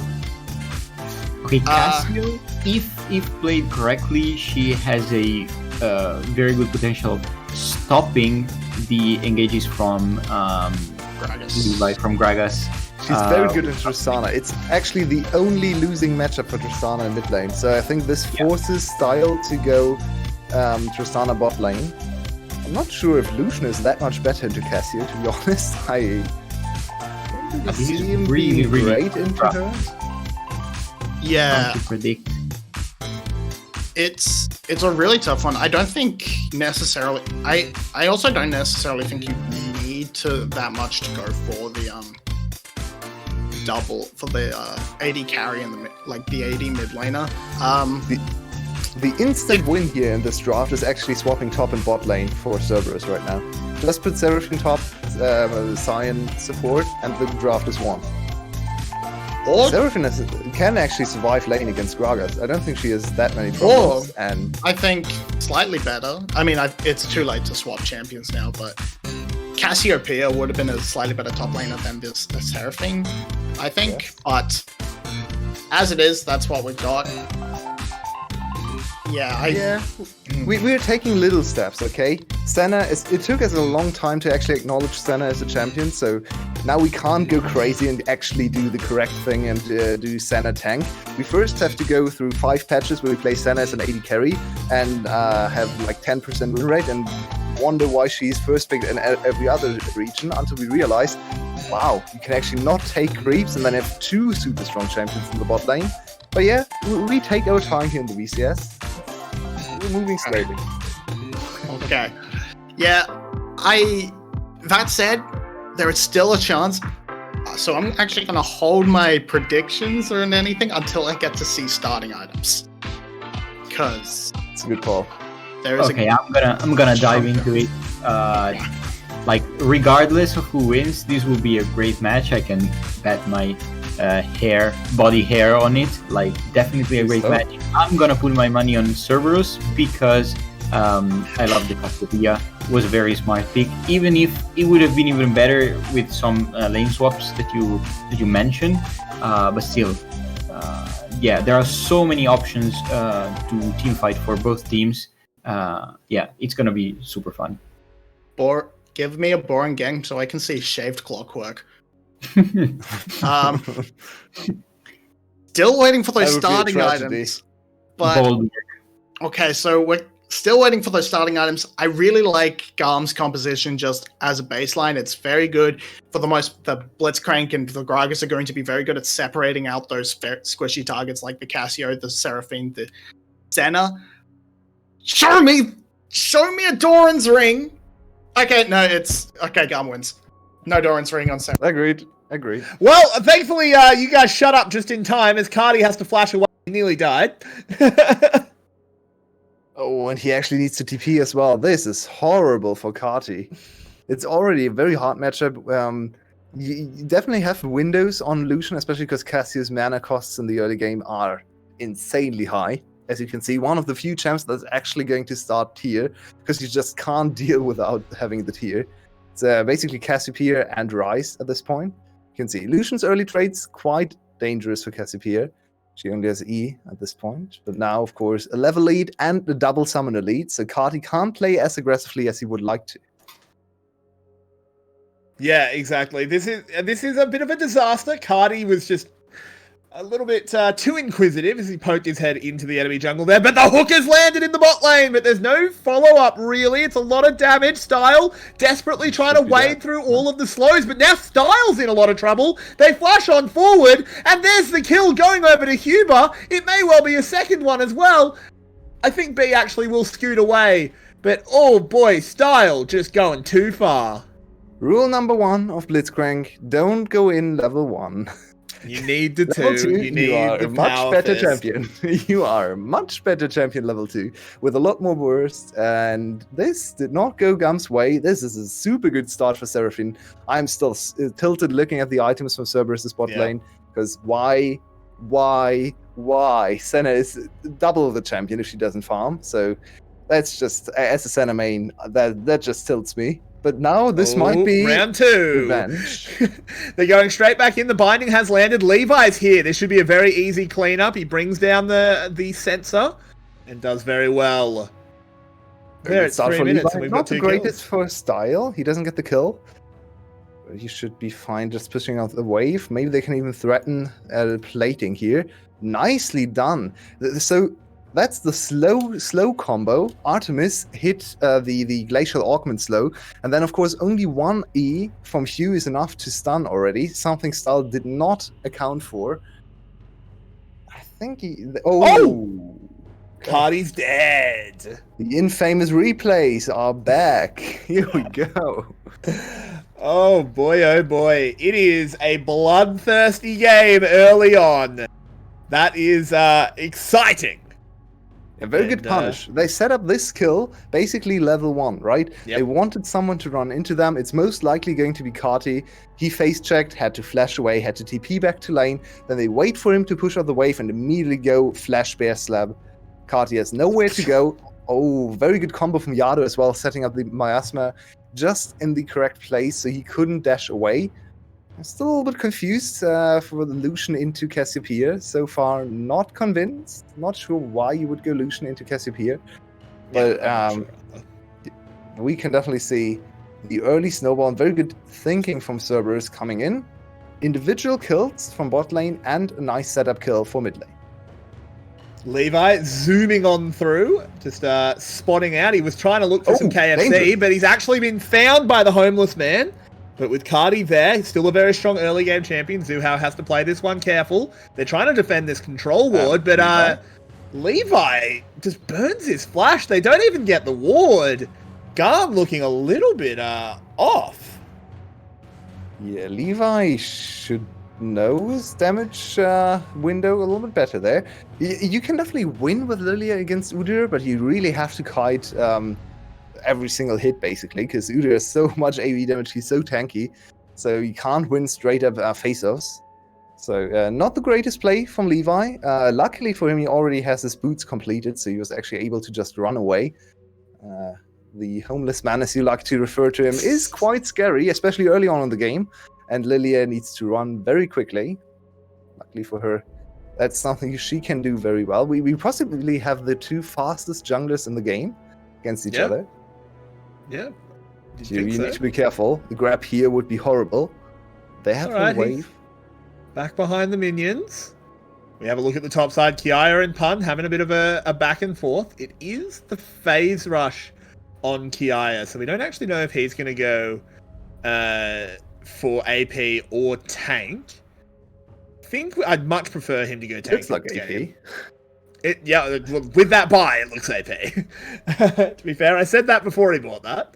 Yeah. But it definitely does look AP. I actually think I would have preferred tank. I think a bit of beef on the front line would have been very, very good, but it's not disastrous. So GAM's composition is basically all in. They only have damage. They have nothing else. They have damage and a little bit of pick, but nothing else. They don't really have a tank. Even Blitzcrank is not that tanky. Ooh, the culling comes out. Yado takes a lot of damage. Man, miasma is so good in this matchup. Yeah. Just puts the W there and 𝘁cie can't proceed because it's super dangerous chasing into the miasma damage and also enabling the double E damage, of course, plus healing. I actually want to go back to the early bot lane play because, as you can see, there's a big CS lead. Hang on. No time hang for on, that. Yulwei. You might have to put it on hold. Oh, but 𝘂𝗏 doesn't have access to the flash. Can't do the flash booty slap. So 𝘁cie will just get a safe back. Yeah, as you can see, back to the bot lane discussion. Both, all the summoners are back available. Flash in like 1 or 2 seconds for Artemis. It's coming off cooldown now. So Artemis and 𝘂, of course, are stronger in the 2v2 if they can avoid getting picked, right? They have more... Oh no. Just as I Hook has talked about it. landed. Oh, no. Here goes Style. He's going to go forward, but he can't get close enough. Gets bound up, and there's a lot of damage on the return. Ooh, terrible center ult there. Very far off the mark, but the dragon was Flashed away. secured. Hello. Style flashed away from the ult. Okay, Come I on. missed that. Okay, fine. I'm sorry to insult center. Gosh. You should be. You should be. But this is like you say they're better in the 2v2, and that's obviously true, but they're not meant to be 30 CS better. Oh, absolutely not. And you should definitely be able to punish the double ranged bot lane with your jungler if they have no summoners whatsoever. So the big jungle clash level 5 on blue side chickens actually prevented a big snowball for GAM in the bot lane. Now they are still struggling with what came for it. Almost 40 CS down with a double scaling, or ultra scaling, you could even say, bot lane. Both champions insane in the late game. So this is looking great for Cerberus. They are more than 1k gold ahead. They are dominating bot lane. No other lane can really shine for GAM so far. Levi does And pick the up the vision Rift control. Herald. Looking quite good. Ooh. Pun. Don't Wandering even in. try. I mean, he defended Never gonna the catch That's good enough. Yeah, that's all he had to do. Didn't actually have to go for a kill or anything like that. Didn't have the unstoppable, so it's not like he could press the Scion button and get on in there. Do apologize. I have an angry bird I'll deal with quickly. Throw it into some blocks or something. That's what you do with angry birds, right? Oh, I don't think I want to throw my bird at anything. I don't think he'd be very happy. Probably not. So I think it's already a very bad sign for GAM that they can't really go for proactive plays. We know GAM is the best team when it comes to early game, mechanically or hard to execute mechanical plays based on ganks and rotations. And they can't really do that this game, so they're just falling behind because of their matchups, because of misplays early on in the game. 𝘁cie losing a slash level 1, Levi wandering into the enemy jungle, costs him a lot of time. So GAM actually looking very much like a normal team, not really showing us their GAM glamour, what makes them special in the early game so far. 1k gold down, I think that's probably the biggest. Maybe yesterday had one game where they were even further behind, but no, yeah, oh, good dodge. Well done there. Dodged away. No lilting lullaby can come in as that 𝘀cie misses. The bot lane from GAM did roam up towards the mid lane. They were using the priority that they had from a shoved in wave. Didn't find anything, but they did return to bot. Nothing ventured, nothing lost. And we're We need to still see learning the ways of the something 𝘁𝗁𝗁, happen. right? But what I can gather from our analysis today is GAM might be lacking a little bit of CC. Looking at jungle, mid lane, maybe bot lane even you could consider this. So I feel like we're once again have to bow to the superior analyst, because no CC, no kills. Yeah, I mean, it makes total sense, right? It is the 1k gold lead for Cerberus. Not very often we say that someone has a lead over GAM, particularly in the early game. There's a play is being attempted, but they're hatching a ward. This is going to be a 3v3, and I don't know if GAM is going to be expecting it. Oh, they're just going to wait. Oh, do they just... Levi cancels the recall. This is a little bit dicey. Oh, But here they here's a come. counter attempt. Yardo's here Yardo's as well. There's an instant teleport coming in. Oh, the big petrifying gaze onto 2. The center ult whips them. But B pops that ultimate. 𝘁cie now exhausted, but he's firing the culling out. Cerberus playing this one very defensively, but Zuhat now Levi? finally Lilting moving lullaby? forward. There it is. Style doing well. It was a good lilting lullaby, but there was absolutely no follow-up, so it's just going to be the 1 kill onto the Tristana. This is looking good for Cerberus. Yeah, it's already a little bit of desperation from GAM. Very low chance gank. Already, looking at the movement from Cerberus, you could already see that they probably had some intel there, because this bot lane so far has been pushing into the enemy bot lane 24/7, and now suddenly they are super defensive, so there's probably something up there with vision. GAM still committed to the play, had no idea where the 𝘀cie𝗱𝗆𝗆 went, so it looks very desperate already, and I can kind of see why. They're only 1.5k behind, but factoring in scaling and compositions, it's not looking too great. 𝘀 also the not best start looking too from great. 𝘁𝗶𝗆. Yeah, luckily for him, there was a big snake immediately taking all the attention that the pop star failed to grab. This is, I think Cerberus, it's interesting, because I think if you flip the teams there, and it's GAM that is in Cerberus position, they get 3 kills. Cerberus played that so defensively, and I don't hate that. I actually don't mind it. It's just a mentality difference, because I think GAM gets a few more kills there, but it's much riskier. Cerberus took the safest possible play, and just took the one. That's all they needed, and then they backed off. Yeah, that's true. Cerberus is getting some free objectives otherwise as well. And yeah, as you rightfully say, they don't have to accelerate. They don't have to do anything, really. They can just play defensively, get the odd kill here or there, get the outplay there and here. So in the end, they can just scale. They can just wait. They have so many great champions for the late game. Everyone but 𝘁𝘂𝗧 really likes to play the late game. 𝘁𝘂𝗧 is kind of, yeah, he's kind of indifferent to the late game, even the game state. So yeah, and this 𝘁𝘂𝗧 could even look into going a little bit more aggressive, like the solo queue build, go for 𝘁𝐴𝗀 or maybe a 𝘁𝐺𝗱𝗆 Tooth, because you have so much support behind you, you have so much engaged, you have a big tank close to you as well with 𝘁, and you have so much speed with Senna, with 𝘚, of course. So I would actually really like to see a little bit more of an aggressive build from 𝘁𝗀. Unlikely, but I think this is the one pro game where you could actually look into something like a 𝘁𝐴𝗀. Ooh, there's a lilting lullaby, but the 𝘚 ultimate comes out just in time, buying enough time, and 𝘁𝗀 coming in, zoning them all off, and they're trying to turn it around. B goes very low, but they've got to get away from this teleport. 𝘁𝗀 has to find a way out. He can't do it, but they trade it back well. Senna gets one, Lilia gets the other.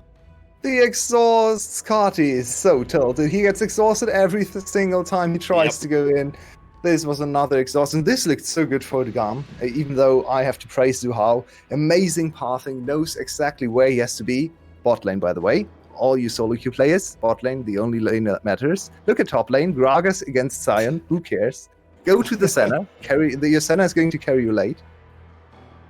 As you can see, 𝘁𝗀𝗃, yeah, he's a little bit of a sad boy, because he wanted to show off his carry pants, or put on his carry pants, I guess, on the AP Gragas top lane. So far, it's not been part of the game, really, and his team is rapidly losing all control all across the map. Yeah, it's not the best. Sion doing his job and just containing the enemy top laner, doing very, very well. And let's have a look at this replay, see what actually went down. Yeah, 𝘁𝗀 tanking for so long. He actually completely fends off the engage on the 2 squishies. Perfect lilting lullaby for Levi there. He's still not able to get on top of Hugh and Artemis on Senna, 𝘚. There is probably only a combined 1.5k HP between those 2 champions, but they still can't kill them. It's only 1 death on Artemis, no death on Hugh. And when your bot lane, that's basically the hardest scaling bot lane in the game, gets out of laning phase ahead in CS, 40 CS ahead, only 1 kill for the enemy team, you know the game is probably looking pretty good for you. Yeah, 40 CS is so much. Like, Tristana just can't afford to be this far behind. Tristana does scale very well, but not to the same extent as the Senna. And Blitzcrank is a bit weird when it comes to late game discussion, because the champion himself doesn't scale. But if you hit a hook at 50 minutes, it wins the game. Blitzcrank has no scaling. He's neither good nor bad. He can't be described with scaling terms. Blitzcrank is a weird champion. Pun's in trouble. He's a little bit caught out here. He's eventually going to get taken down. Creeps for him to really hit. So he's just going to kind of hit a couple GAM players. But that is going to be GAM picking up some gold there for their bot lane. Yeah, nicely done. Not too much gain for Cerberus on the other side of the map either. It's a turret in top lane, but that would have gone down anyway. So a little bit of a blunder from 𝘁 to overstay. And he thought he could buy a little bit of time for his team to maybe achieve something else, but there wasn't anything. Baron hasn't spawned, so probably, yeah, you should probably just go back to base. Don't die. The turret is going to die anyway. You're a tank, you can't prevent that from happening. So, not the greatest decision from 𝘁. Just wanted some passive value. It doesn't feel good, you know, getting 0 value out of your passive. It's part of your power budget. You lock Sion in to get the zombie feeling, right? So, yeah, hello? exactly. Where's the zombie at? You need to die for that. heal reduction coming in now for GAM, already in top and jungle. I'm not sure if I'm a fan of aggressive build Lilia in this game, honestly. I think this could be a game where you go for Moonstone, just because there's damage everywhere else. You really are not lacking damage. Maybe a little bit of survival ability, maybe a little bit of collective speed buffs with the Moonstone. Moonstaff, I should say, would be nice. Another attempt, Lilting Lullaby. Lilting Lullaby, a good block onto the hook there from 𝘁cie𝗱𝘆. Artemis owes his life to that one. Oh, I say that, but he dies anyway, so GAM fighting back. Good job there by B, putting a lot of pressure on with this crank. But it doesn't look like Cerberus are going to let it go. They've got a big health bar lead, even though they are a man down. Oh, Style has no hasn't flash. turned on the spite. Oh, Style's in a lot of trouble. They get him, but 𝘁𝗷 goes incredibly low. He gets a good petrifying gaze off right before he goes down, but now 𝘁𝗱𝘆's in trouble. 𝘁𝗀 cannot deal with this Lucian, and 𝘁𝗍𝗺 charges on forward. 𝘁𝗏 alongside him. They're going to clean up the 𝘁𝗐. Ooh, 𝘁𝗍𝗺, will he actually get onto him? 𝘁𝗐 is very fast. I think he No. he will actually get away. Oh my word, that was incredibly close. Oh, I feel so sad. I feel so bad for 𝘁𝗺. He has had the most unfortunate game of all time. Runs in level 1, blind in a bush, gets camped in the weirdest bush ever, has to blow his flash, then gets camped by the 𝘁𝗔, and now gets exhausted every single team fight. 𝘁𝗺, run away, please. Yeah, I don't know if Pun can catch. He doesn't have the ultimate, and the slow doesn't land, so 𝘁𝗺's okay. The rest of GAM don't want to collapse into the big tanky Scion. We are back to a very even game, Yulwei. It's 1k gold separating these teams at 19 minutes. Cerberus does have 2 dragon stacks, though. We get to see this again, from the very start. So, Lever very close to actually getting double ulting Lullaby, which would have been even better, would have been 2 kills. So, look at Style here. Very good collapse from Pun. Actually forces the flash out of Style, so he had to flash and then W away. This actually causes Style to then die to the re-engage from Pun. But keep your eyes on 𝘁𝗏𝗺. He goes to the side. He's full AP Gragas, remember? And look at how he one-shots 𝘁𝗁. Another exhaust, though.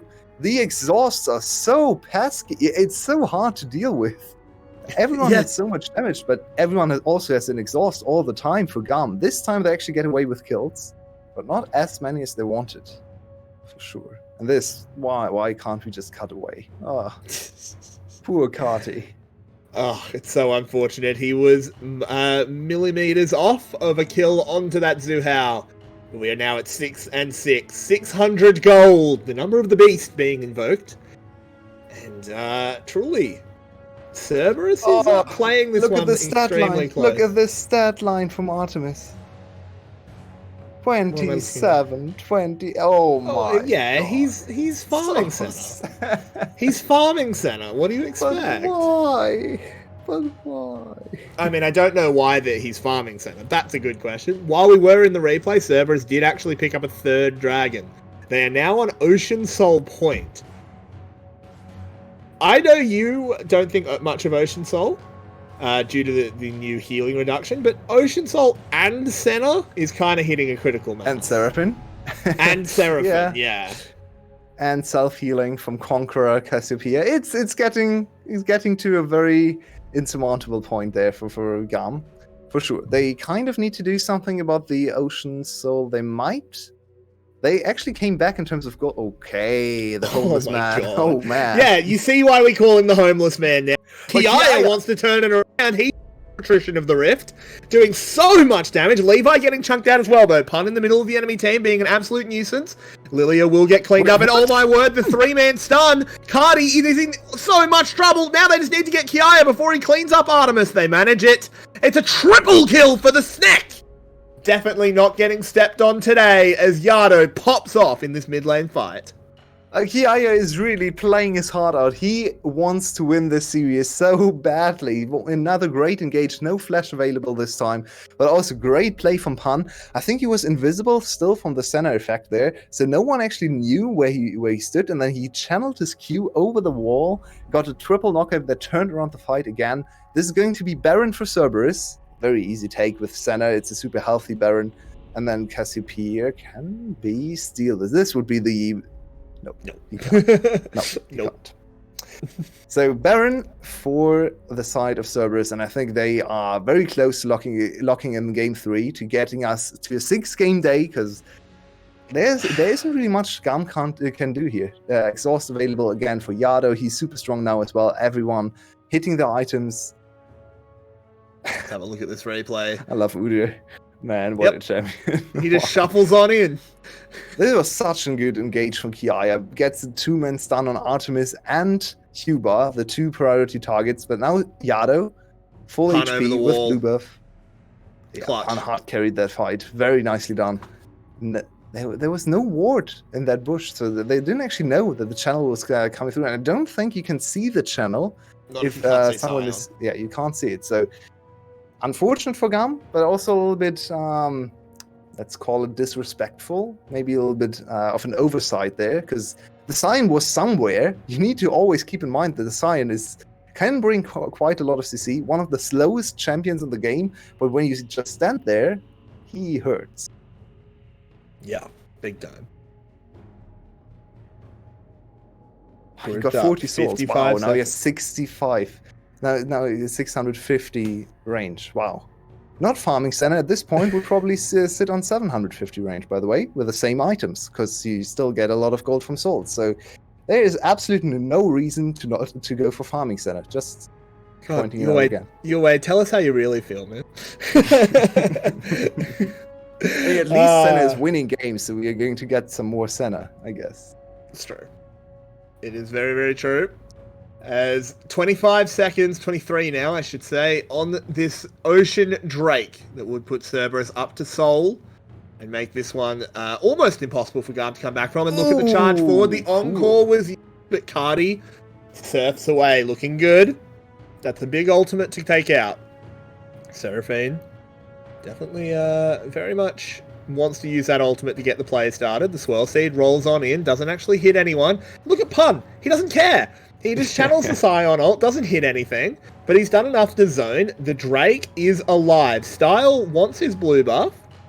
We'll be able to get it Fair as enough. 𝘁cie is posted up in a brush. Levi, Oh, but no. 𝘂𝗏 has found Levi. Oh, Bambi, what is you doing, honey? That is not where you want to be. Artemis takes them down. There's no jungler now for GAM. Center ult whips across Style, takes him out. Had flash, didn't use it. Perhaps saving it for next game. 𝘁cie, he pops the culling, but it is him who will be culled. Ocean Soul for Cerberus. And I believe we're going to a game 3.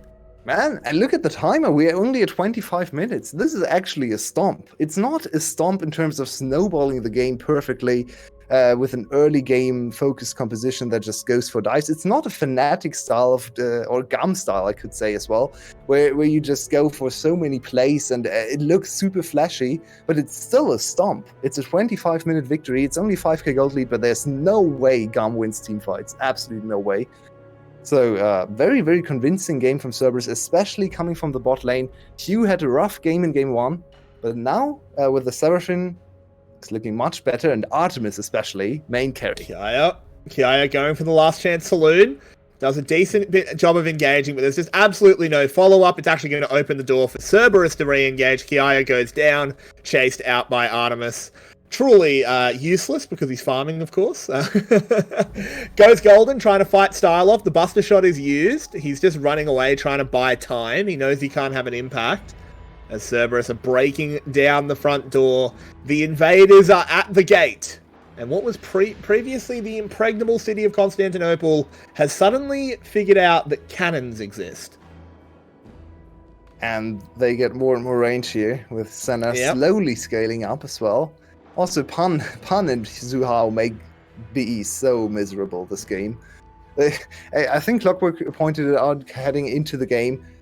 Blitzcrank can be good into squishy targets, but when there's a tank in front of them all the time, not really much he can do as Blitzcrank. He's just looking for his opportunity, but there's nothing he can do. He grabbed Pun. I think he was posturing like at least a minute trying to find the target. Then he gave up and just grabbed Pun and then had to run away very quickly because you don't want to grab that Sion into you.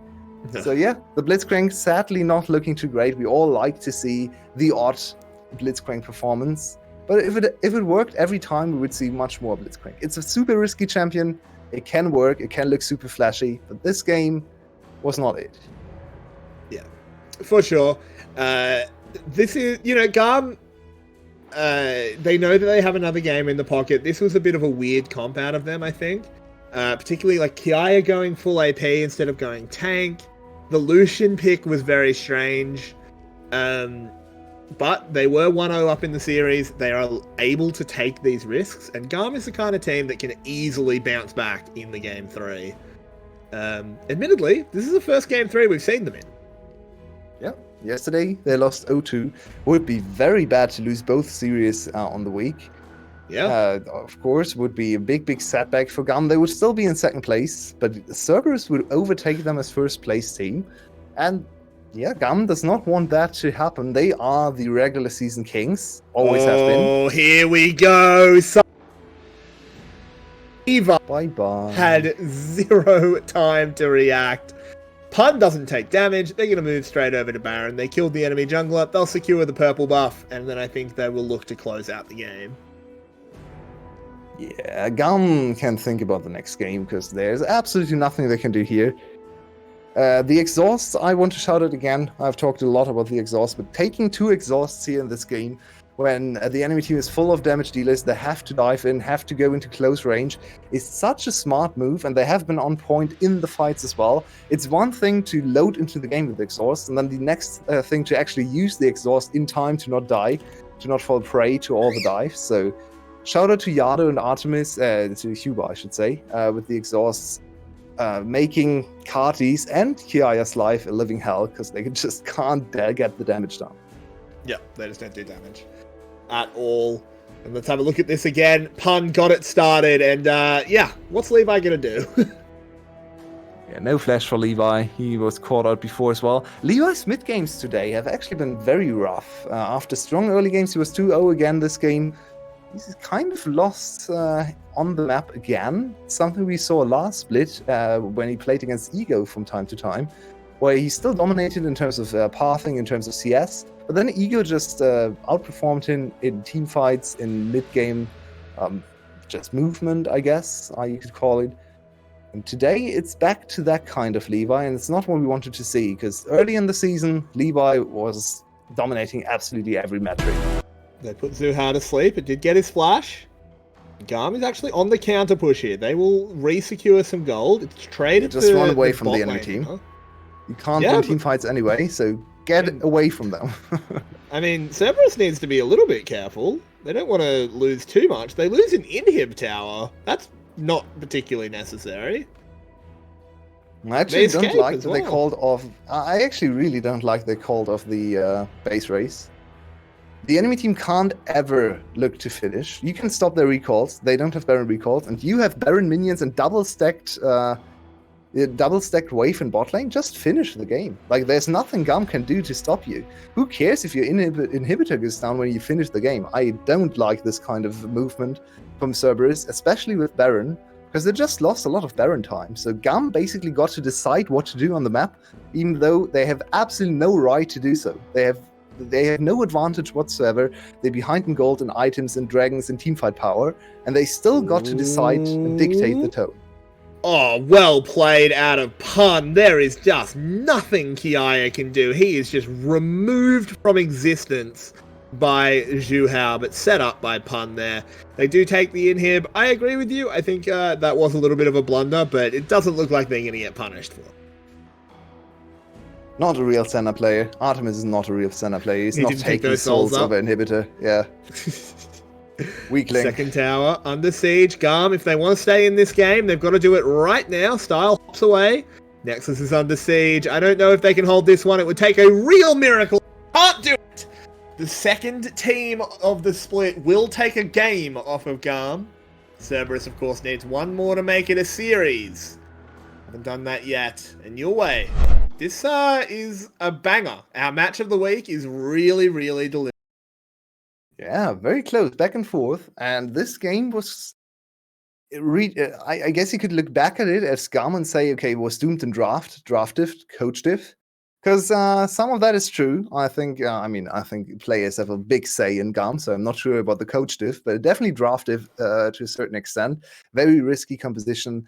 And we see why you should probably ban Set instead of Lucian, because the first one was a Set game, and the second one was a Lucian game, and the outcome was vastly different. So I think Cerberus probably learned their lesson, and the third game could be one of the highlights of our split already. I'm so excited for this one.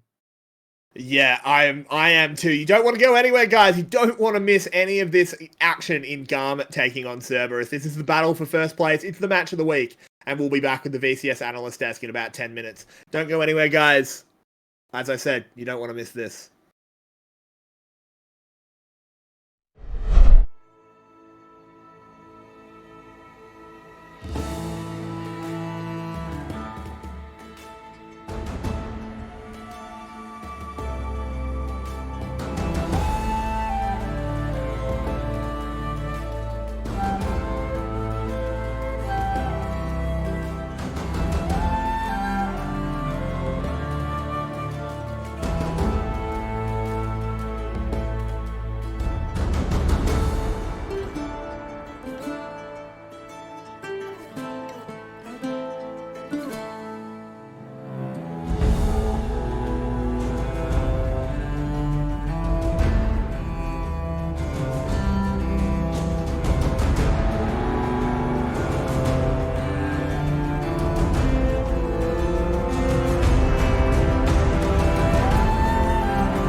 Welcome back, everyone, to the last game of the night. We are finally back with a 6 gamer, or at least for my days, because so far the VCS has actually dodged me when it came to 6 gamers. So here we are, back to back, 2-1 series. But which way are we going? So, Marby, tell me, which way are we going tonight? Match of the week, 1-1. Okay, so meta. Someone's decided to read the patch notes, and that appears to be 𝘂𝘂𝘆. 𝘁𝑺ie took a good hard look and said, "Ooh, Senna." Only the headlines, to be fair. Only the headlines. Not the Okay. details. So yes, there is the whole Senna. You would much rather Senna not be farming, but Senna being picked at all is absolutely a huge step in the right direction. It's not 2018, shockingly. There are other champions that you can play than Xayah and 𝘁cie𝗱𝘆. It's amazing, right? And turns out if you actually build a composition with the current meta in mind, you tend to have better results than whatever the hell the VCS has been doing up to this point. Speaking of composition, I want to go to you, Clockwork, because you were super adamant about the 𝘂𝗶𝗆 pick and your how much you liked the 𝘂𝗶𝗆 here. So yeah, tell us a little bit more about the 𝘂𝗶𝗆 and how it played out in game 2. Okay, so first off, I will start by praising Yado, since by the way he managed his lane since early levels. Well, of course, he enjoyed the 𝘂𝗆 camp to push Kati back, but also in the first skirmish, I remember clearly that Yado pulled his wave slightly to the side so he could help and take the first kill on Levi while also not losing any CS to the tower. That was very clever, very well set up, and I really praise Yado for that. I told you to keep an eye on Yado, and I'm glad that he's delivering. On top of that, the 𝘂𝗆𝗆 pick really helped against GAM composition. GAM had virtually no way to get to the 𝘂𝗆𝗆𝗆. Every team member that tried to get close was going to be melted instantly, and there was no way to get 𝘂𝗆𝗆𝗆 to your team with a Blitzcrank because there was 𝘂𝗆, there was Pun in front, and Pun also played very well. Peel greatly, provided all the engage that 𝘂𝘂𝘆 needed. I don't know. I hope they play the 𝘂𝗆𝗆𝗆 again because it was such a masterpiece. Yeah, speaking of the last draft, of course, we are heading straight into game 3 draft, and we see the first ban from GAM immediately remove the Seraphine. Go away, Seraphine. They have no idea how to deal with it, so let's just bench her. GAM actually has quite a large champion pool, so they can probably deal with whatever 𝘂𝘂𝘆 or whatever they leave open instead of the Seraphine. So I like this decision. If you don't really know how to play around a very strong champion, some analysts claim the only Z tier champion, or Z tier champion in the game right now. So instead, they're going back to the SSS plus tier, which is Rell first pick, which we've seen a lot today. Yeah, absolutely. Look, shockingly, the champion that in solo queue had a 54% win rate in 3 positions should be banned. Shocking, I know, but that's how we're gonna go. That's banned up. That's off the table. We're seeing much more standard stuff from that we normally see in VCS. Rell, Alistar, Udyr. Very basic stuff. Open. For the first time, we can actually see the combination together. And 𝘁𝗁𝘆 is so exciting because you can actually use 𝘁𝗁𝘆 as a vessel for engage. You can actually mount her on your Rell rocket, and then basically just shoot her into the back line and get a long-range stun with the E. Very cool. So I like this combination a lot. It was denied every single time we saw the Rell first pick or the 𝘁𝗁𝘆 first pick today. The enemy team immediately responded with the other part of the combination. This will be the first time GAM gets the full combo. I'm excited to see if the GAM bot lane can actually recover from their very rough last lane phase. Gragas again, very boring GAM. I know it's a comfort for Levi and also flex for 𝘂𝗆𝗆, but please pick something else. 𝘂𝘂𝘆, on the other hand, putting the CC on top of the recipe, I like it. Udyr stun and Alistar engage very well. I don't know. I'm not sure if I like the Xayah that much. Again, it's going to be, sorry, Mabi, it's again going to be Xayah versus 𝘁𝗁𝘀. But I don't know if it's going to be enough to face the Relen 𝘁𝗁𝘀. I hate this matchup so much. There's no Every single game, man. I mean, I have very fond memories of this matchup because it was 2019 where my team won. 2018, 2019, 2020. Yeah, it was 21. actually also 2018, yeah, so quite some time.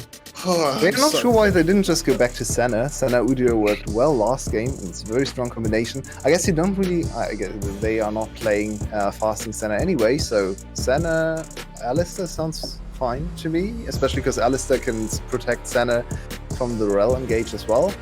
The Xayah, today we've already seen some different faces from Xayah. Very strong late game, but also struggling to follow up and engage and not so great in the mid game. So let's see. 𝘂𝑚𝑒st is a very good Xayah player, maybe the best Xayah player. We already saw him 1u9 a game this split, so I have hope for him.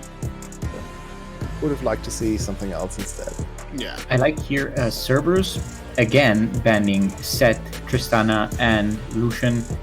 Again, pinching on the 𝘁𝗁𝘀 champion pool. They really want to give some comfort to Yado. It worked in the second game, and it can work again. Also, it's viable to pick Orianna here as well. It's one of his most played champions, and also, if I'm wrong, Orianna doesn't have like a really hard losing matchup, so it's fine to pick her like blind.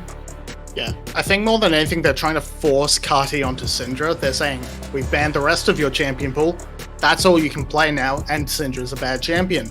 So, okay. With the Mundo, it's time That for would be super... Holy crap, it's in. Let's go. Let's go. We got a Mundo. I love this meta so much. We So many of my got a champions are Monday. actually good now. So it's triple AP topside, so get spamming chat. It's a special, but most of the time we actually win triple AP topside games. So maybe not the worst. At Mundo into Okay. the likes of Orianna and of course 𝘂𝘂𝗀 as well is quite good. Known as one Mundo- of the better picks into 𝘂𝘂𝗀. So Mundo is actually mostly physical damage. It is worth saying. He's a very mixed bag, but he is a mixed bag. Yeah, I he wouldn't say most. he does do a hell of a lot of physical damage. So it's Early game, maybe he deals Yeah. more physical damage in the early game. That's fair. He actually has the strongest AD steroid in the game. Is quite a lot of damage. That's why I like 𝘁𝗱𝗆 in solo queue with 𝗁𝗚𝗡𝗏𝗡𝗏𝗡 Mundo. That's a lot of fun. Go into your solo queue games and play 𝗁𝗚𝗡𝗏𝗁𝗚𝗡 jungle Mundo. It's very fun to just one-shot the enemy Lee Sin. But yeah, this Yes. composition for GAM, a different one as well, and we get our first Mundo in the VCS. I am so excited to see. The last time I've seen a professional Mundo was 2015 All-Star International serious? personally, International All-Star Wildcard, and it was, I think, Carbon on the Has Mundo. been played a lot this split all across the Ah. world. I haven't. No, well, okay, I haven't seen those games then, because that's the last one I remember. Whoa, No, that it's was. actually, it has actually come up as a pick for multiple teams. I think Tings in EU has played it multiple times. Dardock over in North America has played it. I believe one of the IPL teams played it as well. Clockwork, do you know? I think one. Can't think of any of the maybe LPL Tarleton? teams I've seen, I'm not sure. but It was definitely played by DRX as well in 𝘁𝑐𝗁𝘀, so it's actually a pick that has been For sure, coming someone up more played and it, more. has played it this week, if I'm not wrong, but I haven't followed all the matches, so I can't tell you what team picked it. Yeah, it's not completely out of left field. It's definitely a strong pick right now, but is it enough to give GAM the victory? Mabi? I don't know, but I certainly hope so. So I'm going. We got a Mundo. Okay, so very fast. I prefer overall Cerberus composition because it has a lot of peel, and Mundo in theory should have a hard time getting close to Cerberus champions, but also if GAM are smart enough, they will use 𝘁𝗁𝘀𝗀's ultimate to really pop Mundo in the middle of enemy composition. So that is an angle that cannot be underestimated. I will put my money on GAM here. Also, best Mundo skin. Hard disagree. Big disagree. Corporate Mundo exists. The bonk from the ukulele! Nah. You Get out, you Marvin. to You're throw, done. You need to throw the world's trophy. That's the best one. True. It's such a satisfying clonk as well. It's amazing. You must be chuffed with this meta. I love This it so is much. a great meta for you. Like, when was the last time one of my mains got played? Hey, set, okay? A few games Not ago. mid lane set. I play Okay. Bruiser top lane set and I lose. Look at bot lane, Hugh. There is a big fight. 𝘁cie𝗱𝘆 very low, ignited. The heal was burned. It was a 1-for-1 summoner trade. He's sticking around. Flash W He's not available too from B. much threat. Yeah, but he's back on the tower. I don't think they can go for that. I think it's actually a kill. If you flash W on top of Hugh, but he wasn't on lane, in range. In lane, he was in lane. Wasn't in range for the flash W to connect. Close though. B wants it so much. B really wanted does. this kill so Level 2. much. Tag from the W. It's a great start for GAM though. After struggling all game last game, the bot lane specifically, starting with a strong trade is what you need to get confident for this whole game. And I think that the lane is a little bit easier to play compared to Senna Seraphim, where if you can't engage, Senna Seraphim is just going to whittle you down. So much sustain, so much poke. So this one is much more normal for pro meta, I guess. Melee supports quick trades without much poke and sustain, just the normal deal in the bot lane. Yado doing a good job there. Used all of his mana to trade out for the priority over 𝘁cie. Chunked him down very low. Making that Rise have as hard a time as possible. But of course, you don't pick Rise for the early power. Wait, Pan needs to be careful. I think if 𝘁cie hits level 4 here, you can all in with flash E, Q, W combo. He's very low on Comet. mana. I don't know if he has enough mana. Maybe not, yeah. But you're right. Pan also got a lot of Pun- HP back, so that's okay. Pun definitely has to be careful. The Gragas, you can't sleep on it. Levi will pick up this top lane scuttle. He's gonna Nava actually not helping Pan too much. No, Mega now would be disadvantageous to get away. Instead, Mundo now looking for something in the mid lane. Equipped with a lot of CC. Look at the ukulele. Yeah, flying I at Yado. mean, yeah, I don't think anything was gonna happen. Oh, wow, big ukulele lands it in there. He now realizes that his chickens have been pillaged. Knows that a certain grubby man, Stinky Boy, was in there, taking away his chicken. Who's more stinky, by the way? Mundo or Udyr? Yeah. Ooh. It's close, right? It's close.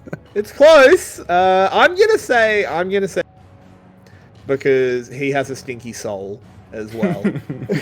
Mundo's a good boy. I think it kind of depends on Mundo's skin, honestly. I think this Mundo is not too stinky. He probably just went for a bath, so... Yeah. True. So bot lane now pushed in for servers. Yeah, I know, the important discussion's happening on our stream here. Oh my. Bit of a trade down in bot lane. B, perhaps stepping a little bit too far, underestimating the damage coming out from those feathers, but nothing fatal. GAM still in control in the bot lane, but Cerberus managing to keep very, very close in farm.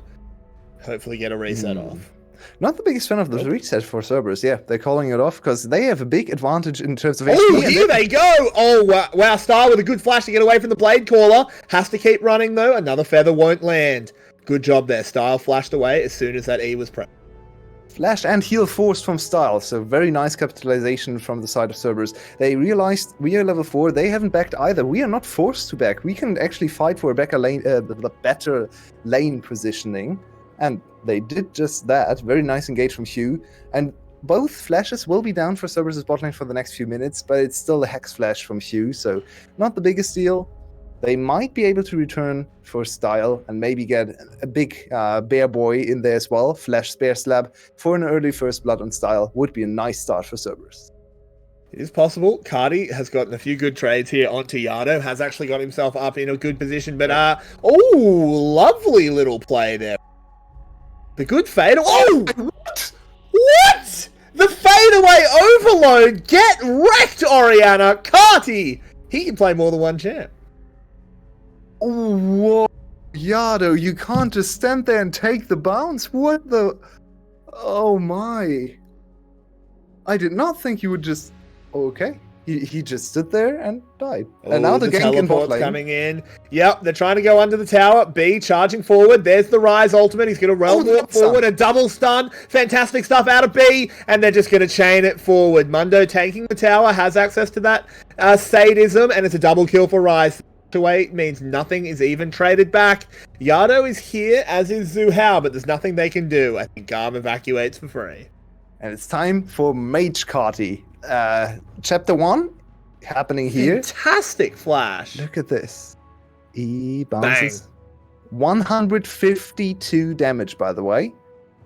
Through resistances. She probably loads into the game with double MR runes, or at least one MR rune. 𝘁𝗃 going forward, does manage to chunk Levi out. He doesn't have the ultimate, but 𝘁𝗃 now going on, has to play around the Rise, who is having a monstrous performance here on this Magus. How do you stop this man? Man, and there's a reason why we value 𝘁𝗀𝗀 so highly, right? This split has been a little bit of AD 𝘁𝗀𝗀. He wants to show us that he can play the Tristanas, the Lucians. Of course, we all know he can play the sets. But going back to last year, the number one reason Flash won all the team fights against GAM in the late game was they had better late game carries. And one of those carries was 𝘁𝗀𝗀𝗀 on his mages. On his Rise, on his Victor doesn't really matter, but he can play a mean Victor as well. But his Orianas, just his control mages, and once again showing us the mage 𝘁𝗀𝗀𝗀. He can just do it all, and recovering after the very rough game in game 2. Now starting with a 3-0 Rise. What can 𝘂𝗀𝗀𝗀𝗀 even do to survive this lane now? Good question. He does have a mild CS lead, so has that, and kind of has the boon that Rise will typically divert for a little bit of mana itemization that doesn't give the immediate power stats. So it does delay the power spike a little bit. Pun up in the top side will pick up a tower plate, doing well up here against 𝘂𝗀𝗀𝗀. 𝘁𝗃 covering him off. But it's just a 3-0 Rise. That's a huge problem. Yeah. And Levi now establishing a little bit of a CS advantage as well, level advantage over 𝘁𝗃 too. With the Rise having perma priority in mid lane, he can now threaten invades all the time. So 𝘁𝗃 needs to be super careful about where he goes and when to take his buffs. Luckily enough, Levi is actually preoccupied with clearing pink wards, so he's not going to be in time for an invade into red buff. But yeah, this Mundo early on looking quite strong. They're spotted, but B doesn't care. They go for it anyway. Can he land the stuns? Of course he can. They're going to knock him back. 𝘂𝗏, incredibly low style, dashing on forward with that killer instinct, and that's a dead cow. And this is why 𝘁 should be first picked every single time. She is just very strong. Yeah, she was. Yeah. But we see it once again why she should also still be first picked all the time. Because even though Alistar is kind of known as a soft counter, he really isn't. He can block the W engage from B, but then he still gets the E stun, he still gets the ultimate pullback. So even though you block one of the engages, she still gets her shield, she still gets all the extra damage she can deal. So definitely not enough from the Alistar there. Also abusing the fact that he was still level 5. Very nicely done. GAM's bot lane recovering. That is the number one thing I wanted to see coming into game 3. It's looking super good here. 2k gold lead, 4-0 in kills. It feels like it has to be a mistake when the enemy team has picked up 𝘁𝗀𝗀𝘀. That is such an obvious telegraphed combo that if you're going to give up 𝘁, you better be willing to pick the 𝘁𝗀𝗀𝗀𝘀 for yourself. Yeah, it happened so many times today in draft. Every single time we saw 𝘁𝗀𝗀𝗀𝘀 first pick, 𝘁 was immediately the answer on the other side. 𝘁 was first pick, 𝘁𝗀𝗀𝗀𝗀 was locked in on the other side. So already in draft, we were talking about this very curious, I can't even call it oversight from servers, because they have to be aware of this. It was a conscious decision made to give up this super strong combination. And we didn't even see why the combination is strong so far. We didn't even see the 𝘁cie dive in with the Rel stun to follow her up. This was just Rel smurfing on them, so it's going to get worse. Ooh, Pun moving forward, actually doing a lot of damage to 𝘁cie here. The flashes are traded. Pun doesn't want to go under the tower, can't hit the boom. Oh my god, Pun! What is there even to say? Oh no. Okay, I think it didn't happen again. But Jesus, Pun. It's alright, it's his last game. It's true. Oh man, that's rough. No, I think... No, they actually have to complete the first half. So they will play at least one more I series. thought they had. Because they have one more seven, series and it's everyone seven, else it's did. 7. Okay. Well, never mind then. He's got one more in him. Oh, we come back out of the replays. 𝘁𝘁 is incredibly low. Can they fit? No! Oh, that's a The tilter. bird will sneak away. But a tower was picked up in the mid lane. Rise continuing to get bigger and bigger. You could even say he's rising up. Tower plate claimed for style. GAM, extremely strong. 𝘁𝘁, that's rude. Wait. Oh, There's hello, there's a teleports coming in. teleport down. Yeah, that's a huge shockwave. B is in a lot of trouble, but does flash over the wall. Is fairly tanky, but not tanky enough. Pun will get the kill. 𝘁𝗏 has to sprint away. The cleaver is not good enough. This is a ridiculous fight as Style is on the run against 2. Can't do much. Cerberus will get that kill, but they lose 𝘁𝗏 on the other side. What a crazy fight. I guess credit to Cerberus for getting in there with 2 TPs with the opportunity when the enemy team pushed for plates. Very aggressive call to double TP in there. A little bit of desperation maybe as well. Coming in for Cerberus. They needed something. They actually got 2 kills. I think GAM could have played it way better. You see the differences between GAM and Cerberus. The focus on the bot lane for GAM. I think if Cerberus was in this position, the GAM players would actually help them get out of there. Levi could have tried to turn on 𝘂𝗏 here instead of chasing 𝘁𝗏. And now Style has no mana, 1v2 against the 2 solo laners, and 3 GAM players are chasing 1 support. So, yeah. Memories of easy love. Not the way they should go in hindsight, but yeah, they wanted to go for 2 kills instead. A little bit sad for the GAM bot lane, who has had a great game, especially for the side of B, who had to flash away over the wall and was still chased down. Interesting item choice, going for the cooldown boots first item on Rel, which in my opinion is really not necessary, because Rel has almost no cooldowns anyway, so not sure if I agree with her. I think tank boots are better. What do we think about Chem Tank Mundo? Is that the go? Yeah, that's the go-to item for them. There are actually 2 options. Interestingly enough, you can also go for the Frostfire. Yeah. Which is quite strong on Mundo because he has an auto attack reset and stuff, so you can chase people down. But both are decent options for jungle Mundo. I think most of the time you go Chem Tech just to go get onto the back line. Makes sense. Just wanted to check in, with our resident Mundo expert. Be a shame not to use your wealth of knowledge about throwing cleavers. Levi not having a huge impact yet, but he's got a farm lead. He's picked up 1 kill. Can't complain. Yeah, Mundo jungle is a little bit of a weird one, in my opinion, because you feel tankier than you are. The champion is quite squishy early on. You deal a lot of damage though, so it's more of a damage threat early on than really a tank. It transitions over to tank at like level 12, 13 when he gets his second tank item. Then he can be the front line, but right now, even though he has 1 tank item to his name, he's nowhere near as tanky as 𝘁𝗏 is, so he's much more of a damage and a chase threat, I should say. Uh-oh. Oh no, they got baited in. Oh, sombreros following. But hey, it was a shockwave. It was a shockwave for 1 kill. That's how we're gonna remember. Definitely shocking you over there. That reaction was very nice. Like, oh. Yeah, not the greatest. 𝘂𝗏 struggling today. He had 1 very good game, that last game of course. But overall, hasn't been the season for 𝘂𝗏. I think we came in with higher expectations, I would say. Main carry for the team is still 𝘁𝗏, who is on one of his biggest carry champions. I like to make references to this one Xayah game because it was so impressive, especially for a minor region team. where his team was 5-6k gold down. They funneled all the resources to him. He actually went to all the lanes and collected all the farm and 1v9'd the game. So it's possible. Artemis' Desire is to be feared. It certainly is. We need to see B cleaning it up a little bit. Has been a little bit silly in the last couple of minutes, dying a couple times when he just needs to be taking it slow, making sure they have vision before he walks past any bushes. They do pick up a Rift Herald though, so GAM continues to put the foot down, and they are 4k gold ahead. Yeah, the weird thing with early kills on Rise is that the champ still needs time and items, and especially levels to scale. So even though you think, oh no, the enemy Rise has so many kills, it doesn't really come into effect till later on in the game.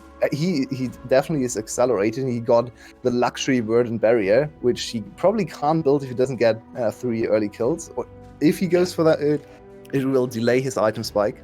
So now he basically got the Verdant Barrier for free on top of his normal items, and he's slowly scaling up, level 12, getting stronger and stronger, and teamfights are going to be rough for Cerberus if they can't find access onto 𝘁cie.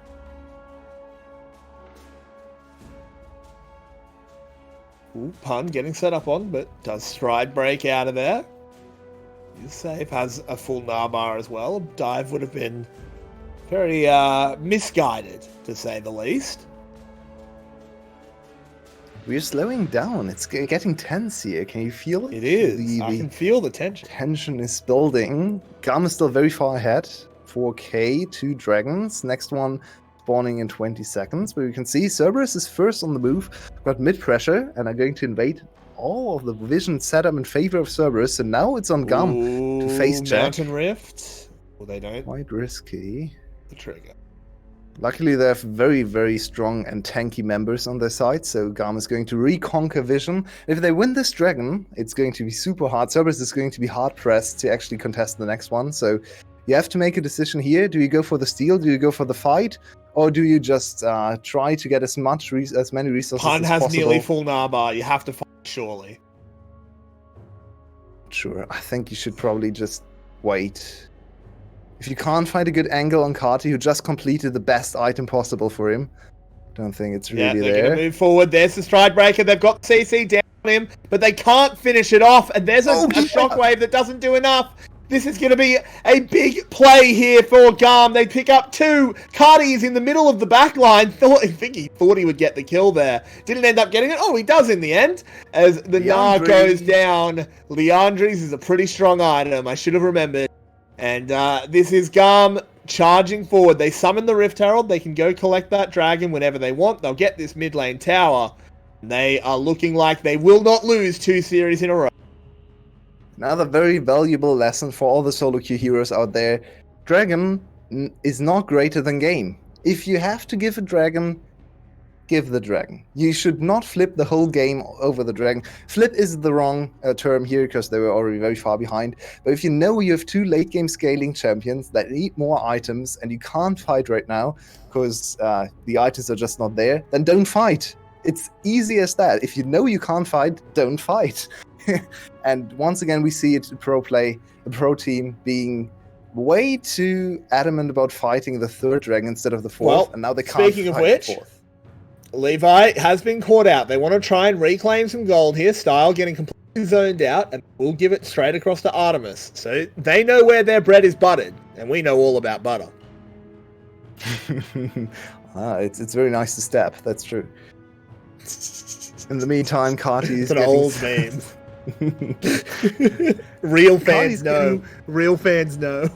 Yeah, indeed. Well, we get to see another replay of this one. So the sad thing here for Pun is something that was actually pointed out yesterday on Reddit. I didn't know about this. You can't trigger the spell shield with Stride Breaker. So he thought he could spell shield stun ult 𝘁cie, but the stun actually, the Stride Breaker didn't break the spell shield from 𝘁cie. So the stun broke the spell shield, and then the ult didn't do anything, which was why his engage and his focus on 𝘁cie didn't really do much.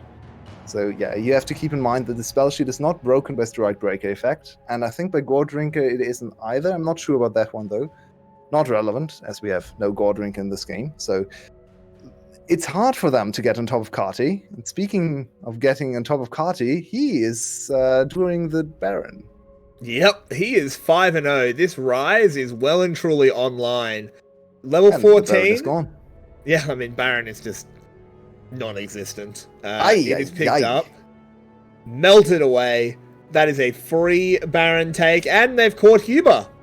Okie dokie, 𝘁cie with Okay. another kill. The barrel is used. Levi trying to charge on forward, has the masochism ticking. Sorry, the sadism, I should say. Triple barrel, just the Q1. 𝘁𝗏 has to find a way out. He will get taken down. Punt with a hop. Actually makes this one a 1-for-1. Yeah, Rice not quite in range to really carry the team fight, but they still got the Baron.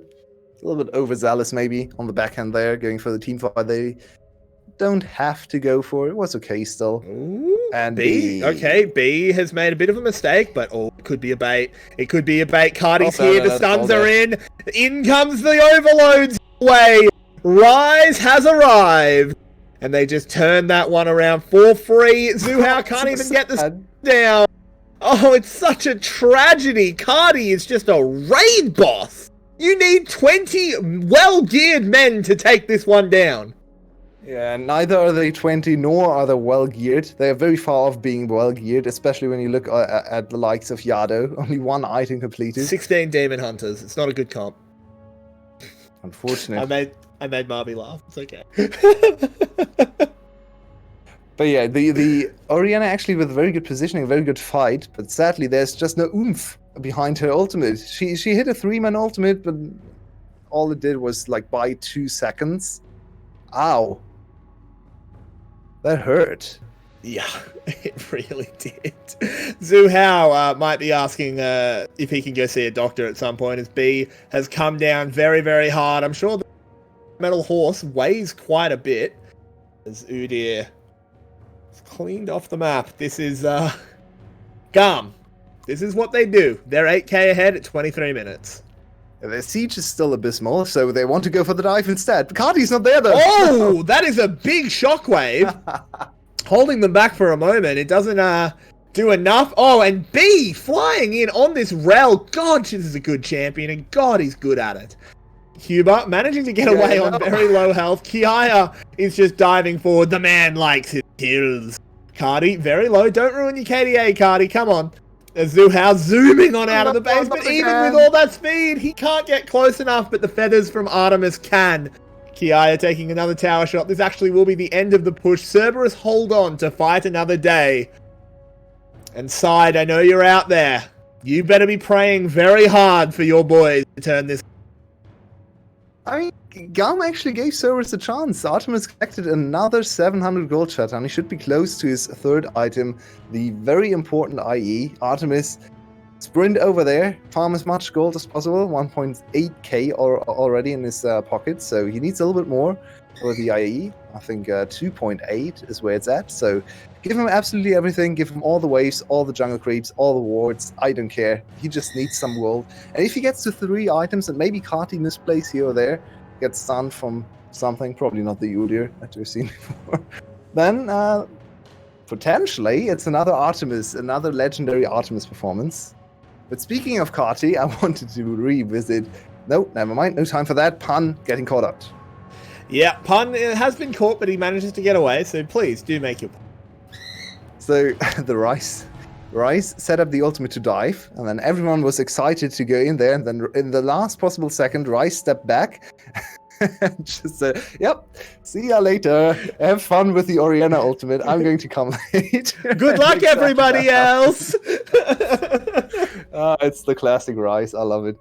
In the meantime, he's going to get the big shield for everyone. No contest for the 4th dragon, which, well, Cerberus, go back to the 3rd, go back and review and say, we shouldn't have fought here. We could have fought for the 4th dragon. Why did we fight for the 3rd on a 5k gold deficit?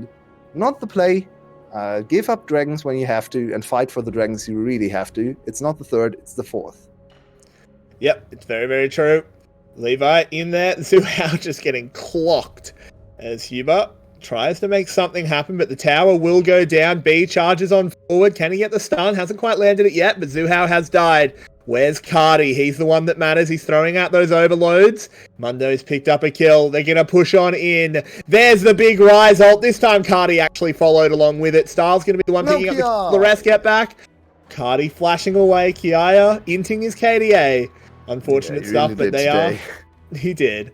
But they are pushing on towards the Nexus towers. They are very low on minions. Style flying forward. B! Oh my word, this man never stops playmaking.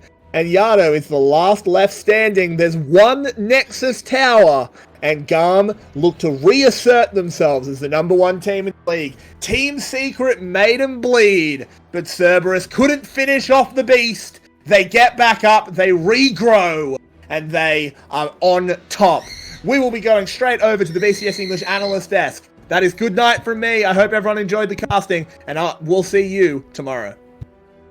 Thank you very much, every day, and back to us three, the last segment of the brains assembled to discuss this interesting last game. Another very quick one, a very high-paced game, I'd say. Do you think 𝘀𝗵𝘆 could have done something to get back here, or was it doomed after Drake 3? I think they could have played a couple of team fights better, especially Artemis, I feel, because 𝘂𝗏 was quite behind for the most part of the game. He nailed some very clutch shockwaves, but then he didn't have enough damage to make it a real threat against GAM.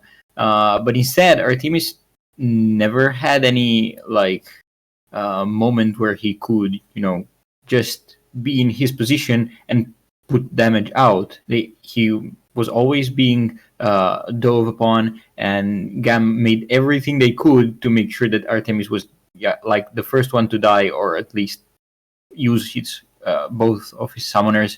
So I feel like this game Artemis underperformed a bit, but despite that, I still think that they could have played some of the team fights better.